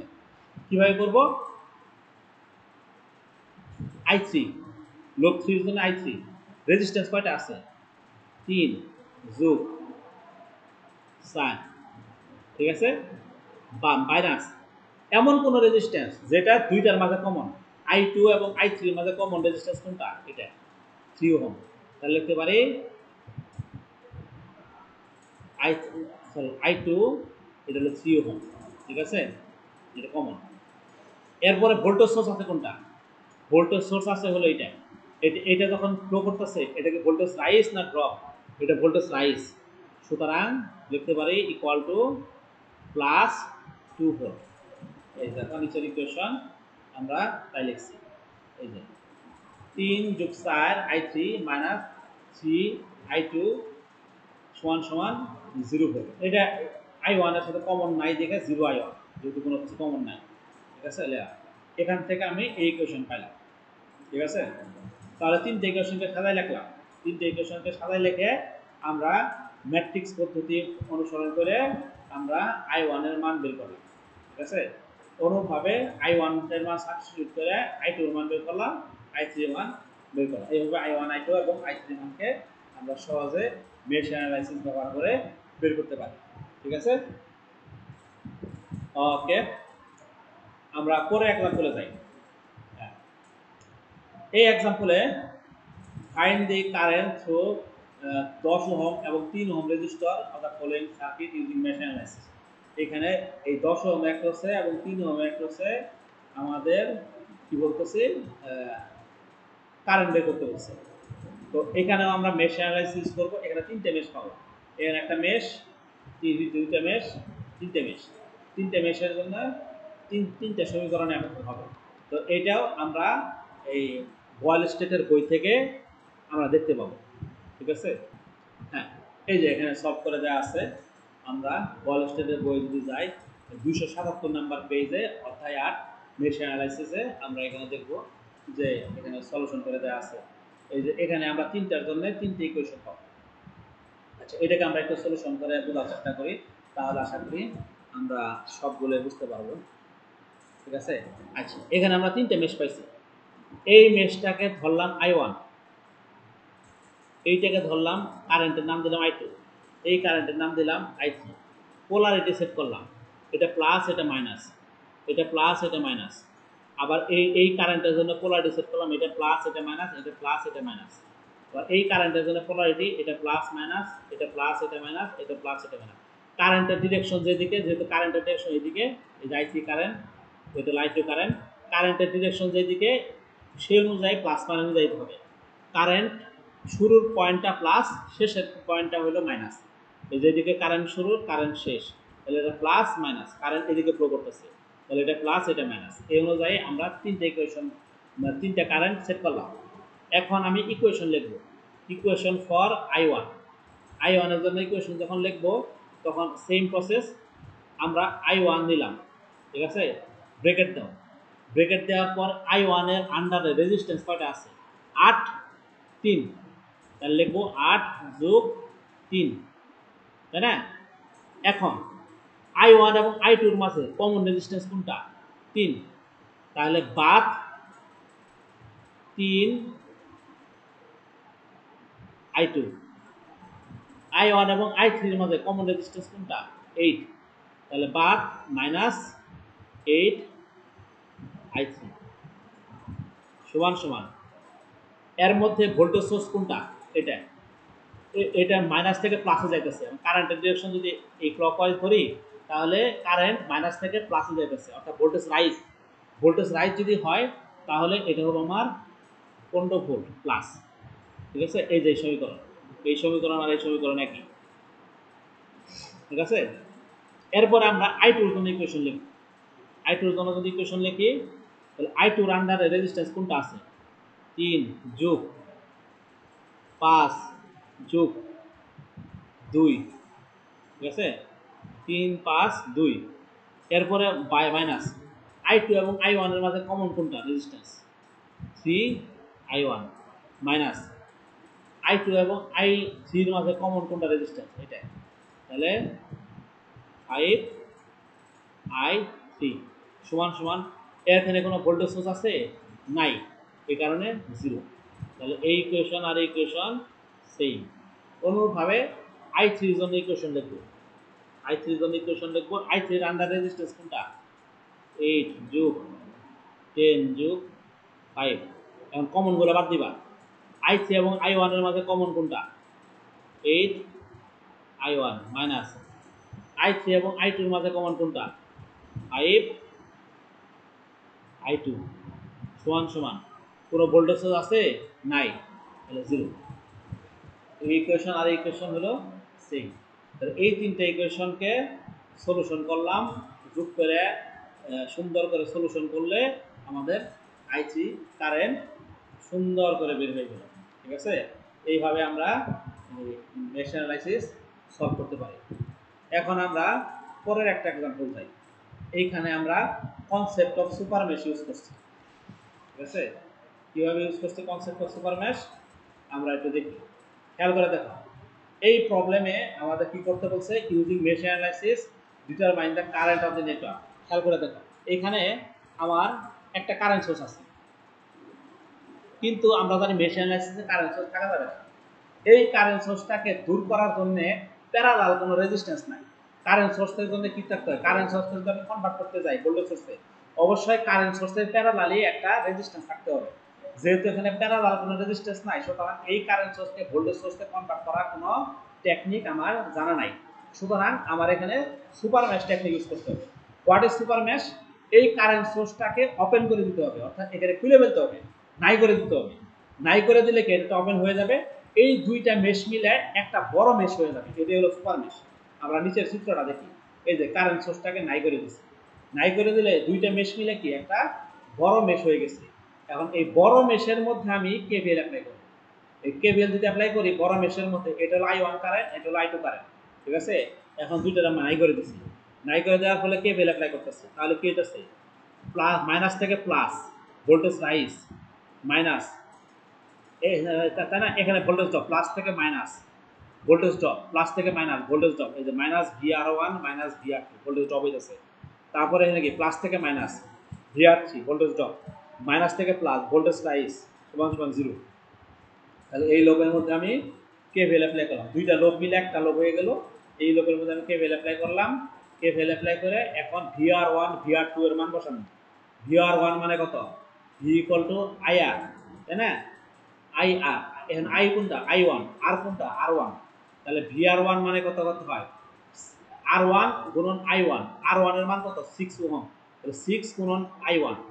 অনুরূপভাবে এটার মান কত 4 গুণন I1, 4 গুণন I1, এটার মান কত 2 গুণন I2, এটা হলো 2I2, ঠিক আছে? এই মানগুলো বসাই দিলাম, বসাই দিয়ে এটা জাস্ট এই যে ohm's law, V equal to IR formula, এখানে R এর মান কত 2 আর I এর মান কত I2, তাহলে 2 গুণন I2, 2 গুণন I2, এখানে 2 গুণন I2 বসাই দিয়ে আমরা ইকুয়েশনকে সলভ করলাম, এক নাম্বার সমীকরণ পেলাম এটা, ঠিক আছে? এটা হলো আমাদের এক নাম্বার সমীকরণ। এখন আমি এই সুপার মেশের কারেন্ট সোর্সটাকে জায়গা মতো বসাই দিলাম, বসাই দিয়ে এই নোডে আমি কেসিএল অ্যাপ্লাই করব, এই নোডে কেসিএল অ্যাপ্লাই করব। কেসিএল অ্যাপ্লাই করলে কি পাইতেছি, I1 কারেন্ট প্রবেশ করতেছে, I কারেন্ট বের হয়ে যেতেছে, I2 কারেন্ট বের হয়ে যেতেছে। তাহলে আমরা পাইতেছি এখানে I1 কারেন্ট প্রবেশ করতেছে, I কারেন্ট বের হয়ে যাইতেছে, I2 কারেন্ট বের হয়ে যেতেছে। তাহলে I1 equal two I plus I2। এই সমীকরণ থেকে I1 minus I2 equal two I সমান সমান 4 অ্যাম্পিয়ার। এই যে এখানে মান দেওয়া আছে I ইকুয়াল টু 4 অ্যাম্পিয়ার, এই যে মান দেওয়া আছে I ইকুয়াল টু 4 অ্যাম্পিয়ার। এই মানগুলো বসাই দিলাম, তাহলে দুইটা সমীকরণ পেলাম। তাহলে একটা সমীকরণ দুইটা সমীকরণ, আননোন দুইটা সমীকরণ দুইটা, ঠিক আছে? সুতরাং এটাকে আমরা ইজিলি সলভ করতে পারবো। একটা এবং দুই নাম্বারকে সলভ করে আমরা I1 এবং I2 মান বের করতে পারলাম সুপার মেশ ইউজ করে। আচ্ছা, এরপরে এক্সাম্পলটা দেখি, using mesh analysis determine the current for the network শোন বিলো। খেয়াল করে দেখো, এখানে কিন্তু আমাদের বের করতে বলছে using the mesh analysis determine the current for the network শোন বিলো। এই নেটওয়ার্কের কারেন্ট বের করতে বলছে, ঠিক আছে? এখানে কিন্তু প্যারালাল রেজিস্ট্যান্স আছে, ঠিক আছে? আমরা কারেন্ট সোর্সকে ইচ্ছা করলে ভোল্টেজ সোর্সে কনভার্ট করতে পারি, কিন্তু কনভার্ট আমরা করতেছি না, কারণ এই নেটওয়ার্কের কারেন্ট বের করতে বলছে, অর্থাৎ এই ব্রাঞ্চের কারেন্ট বের করতে বলছে, এই ব্রাঞ্চের কারেন্ট বের করতে বলছে। এই ব্রাঞ্চ দুইটাই যদি আমি নাই করে দিই, তাহলে আমি কেমনে কারেন্ট বের করবো? এই কারণে এই দুটো আমি কনভার্ট করতে পারতেছি না, কারণ অঙ্কে বলেই দিছে determine the current for the network below. এই নেটওয়ার্কে কারেন্ট বের করতে বলছে। কারেন্ট বের হওয়া মানে কি, এই ব্রাঞ্চের কারেন্ট বের করতে হবে, এই ব্রাঞ্চের কারেন্ট বের করতে হবে, এখানে কারেন্ট বের করতে হবে। এখন যদি আমি সোর্স কনভার্সন করে এই কারেন্ট এই রেজিস্ট্যান্সটাকে সিরিজ আইনে করি, তাহলে তো এই ব্রাঞ্চই থাকতেছে না। এই ব্রাঞ্চে যদি না থাকে, তাহলে আমি কোন ব্রাঞ্চের কারেন্ট বের করব? যে কারণে আমরা এখানে সোর্স কনভার্সন করে কারেন্ট সোর্সকে ভোল্টেজ সোর্সে কনভার্ট করতে পারতেছি না। তাহলে এখানে উপায় কি, এখানে সুপার মেশ অ্যাপ্লাই করতে হবে। সুপার মেশ অ্যাপ্লাই করলাম, এটারও নাই করে দিলাম, এটারও নাই করে দিলাম, ঠিক আছে? তাহলে এই লোপেও কোনো কিছু নাই, এই লোপেও কোনো কিছু নাই, শুধুমাত্র এই লোপটা থাকে। এই লোপে আমি এখন এখানে একটা বৃহৎ লোপে কেভিএল অ্যাপ্লাই করলাম। কেভিএল অ্যাপ্লাই করলে কি পাইতেছি, প্লাস থেকে মাইনাস ভোল্টেজ ড্রপ, প্লাস থেকে মাইনাস ভোল্টেজ ড্রপ, প্লাস থেকে মাইনাস ভোল্টেজ ড্রপ, সবগুলোই minus minus minus minus, voltage drop voltage drop voltage drop পাইতাছি এই ইকুয়েশন। এগুলো মান বসাইলাম, V equal I R formula দিয়ে মান বসাইলাম, আগের প্রসিডিউরের মতো মান বসাইলাম। মান বসাইতে যে খেয়াল করে দেখো, এখানে যখন মান বসাবো এখানে কিন্তু কারেন্ট দুইটা ফ্লো হইতেছে, একটা হলো I1 কারেন্ট ফ্লো হইতেছে, একটা হলো I2 কারেন্ট ফ্লো হইতেছে। তাহলে দুই এটার সাথে কি I2 মাইনাস I1, দুইটা ডিফারেন্স I2 মাইনাস I1। আবার এখানেও কি হইতেছে, 8 এর সাথে কি কি কারেন্ট ফ্লো হইতেছে, 8 ওহম রেজিস্টর দিয়ে I2 minus I3 current flow করতেছে, এই I2 মাইনাস I3 কারেন্ট। কিন্তু একমাত্র এই রেজিস্ট্যান্সের ভিতর দিয়ে কেবলমাত্র I2 কারেন্ট ফ্লো করতেছে, এই জন্য এই রেজিস্ট্যান্সের অ্যাক্রসে শুধুমাত্র I2 রাখা হয়েছে। ঠিক আছে, ক্লিয়ার? এটা কিভাবে আসলো? এখানে তো আসলে 2 ওহমের অ্যাক্রসে শুধুমাত্র I2 ফ্লো করতেছে না, এখান দিয়ে তো I1 ও ফ্লো করতেছে, তাহলে দুইটা ডিফারেন্স কত, I2 মাইনাস I1। আবার এই 8 ওহমের অ্যাক্রসে শুধুমাত্র তো I2 ফ্লো করতেছে না, I3 ও তো ফ্লো করতেছে। I2 হলো উপর থেকে নিচে, I3 হলো নিচ থেকে উপরে, তাহলে পার্থক্য কত হয়, I2 মাইনাস I3। ঠিক আছে, দিয়ে আমরা এই ইকুয়েশন পাইলাম, একটা ইকুয়েশন পাইলাম। এখন আমি এই ভোল্টেজ সোর্সগুলোকে, কারেন্ট সোর্সগুলোকে আমি বহাল তবিয়তে রাখে দিই, এখানে কারেন্ট সোর্স বসাই দিই। তাহলে এই কারেন্টটাই তো আমার I1 কারেন্ট, তাহলে I1 কারেন্ট কত, I1 কারেন্ট হলো আমাদের 6 অ্যাম্পিয়ার, তাই না? এই কারেন্টটাই তো আমার I3 কারেন্ট, তাহলে I3 কারেন্ট কত, I3 কারেন্ট সমান সমান 8 অ্যাম্পিয়ার। ঠিক আছে, তো এই কারেন্ট সোর্সের মান I1 = 6 অ্যাম্পিয়ার এবং I3 = 8 অ্যাম্পিয়ার বসাই দিয়ে এই সমীকরণে I2 সমান সমান পাই এত।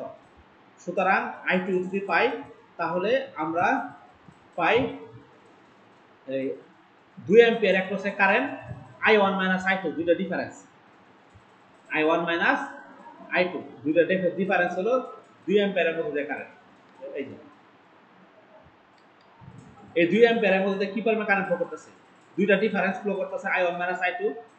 8 অ্যাম্পিয়ারের মধ্যে কি কারেন্ট ফ্লো করতেছে, দুইটা ডিফারেন্স ফ্লো করতেছে, যেটা বড় সেটা থেকে শুরুটা বাদ দিব, বাদ দিলে যেটা আসে সেটা, I1 থেকে I2 বাদ দিলে এটা আসে, আর I3 থেকে I2 বাদ দিলে এটা আসে। বড়টা আগে লিখবো, ছোটটা পরে লিখবো।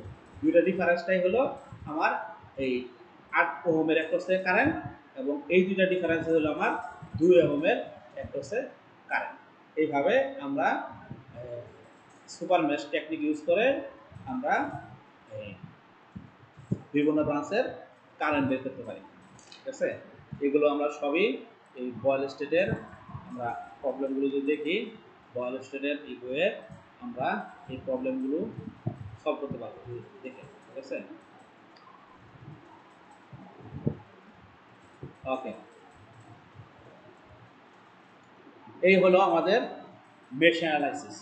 তাহলে আজকের আলোচনায় আমরা শিখলাম branch current analysis, nodal analysis এবং মেশ অ্যানালাইসিস। ব্রাঞ্চ কারেন্ট অ্যানালাইসিসে আমাদের ইকুয়েশন অনেক বেশি আসে, অনেক বেশি ইকুয়েশন সলভ করতে হয়, যে কারণে ব্রাঞ্চ কারেন্ট অ্যানালাইসিসটা একটু কষ্টকর, আমাদের বেশি ইকুয়েশন সলভ করতে হয়। নোডাল অ্যানালাইসিসে আমাদের লোড ডিটারমাইন করতে হয়, এখানে আমাদের কোনো ধরনের ভোল্টেজ সোর্স রাখা যায় না, শুধু আমাদের কারেন্ট সোর্স রাখতে হয়। যদি কোনো সময় ভোল্টেজ সোর্স থেকে যায়, ভোল্টেজ সোর্সকে কারেন্ট সোর্সে কনভার্ট করতে হয়, অথবা সুপার নোড ইউজ করে আমাদের সলভ করতে হয়। আর মেশ অ্যানালাইসিস আমরা দেখলাম, এখানে মেশে প্রত্যেকটা মেশে কেভিএল অ্যাপ্লাই করে করতে হয় এবং প্রত্যেকটা মেশে ভোল্টেজ সোর্স থাকতে হয়, কারেন্ট সোর্স থাকা যায় না। যদি কারেন্ট সোর্স থাকে হয় এটাকে কনভার্ট করতে হবে, নতুবা আমার সুপার মেশ ইউজ করে সলিউশন করতে হবে। তো এই টেকনিকগুলো দিয়ে আমরা সার্কিট সলিউশন শিখবো, বয়েল স্টেটের বই থেকে ফলো করবো। আর আমরা মোটামুটি ওই আলেকজান্ডার সাদিকের বই থেকেও এগুলোকে সলভ করার চেষ্টা করবো, এক্সাম্পলগুলো সলভ করার চেষ্টা করবো ইনশাআল্লাহ। ওকে, তাহলে আজকের ক্লাস এই পর্যন্ত। আল্লাহ হাফেজ।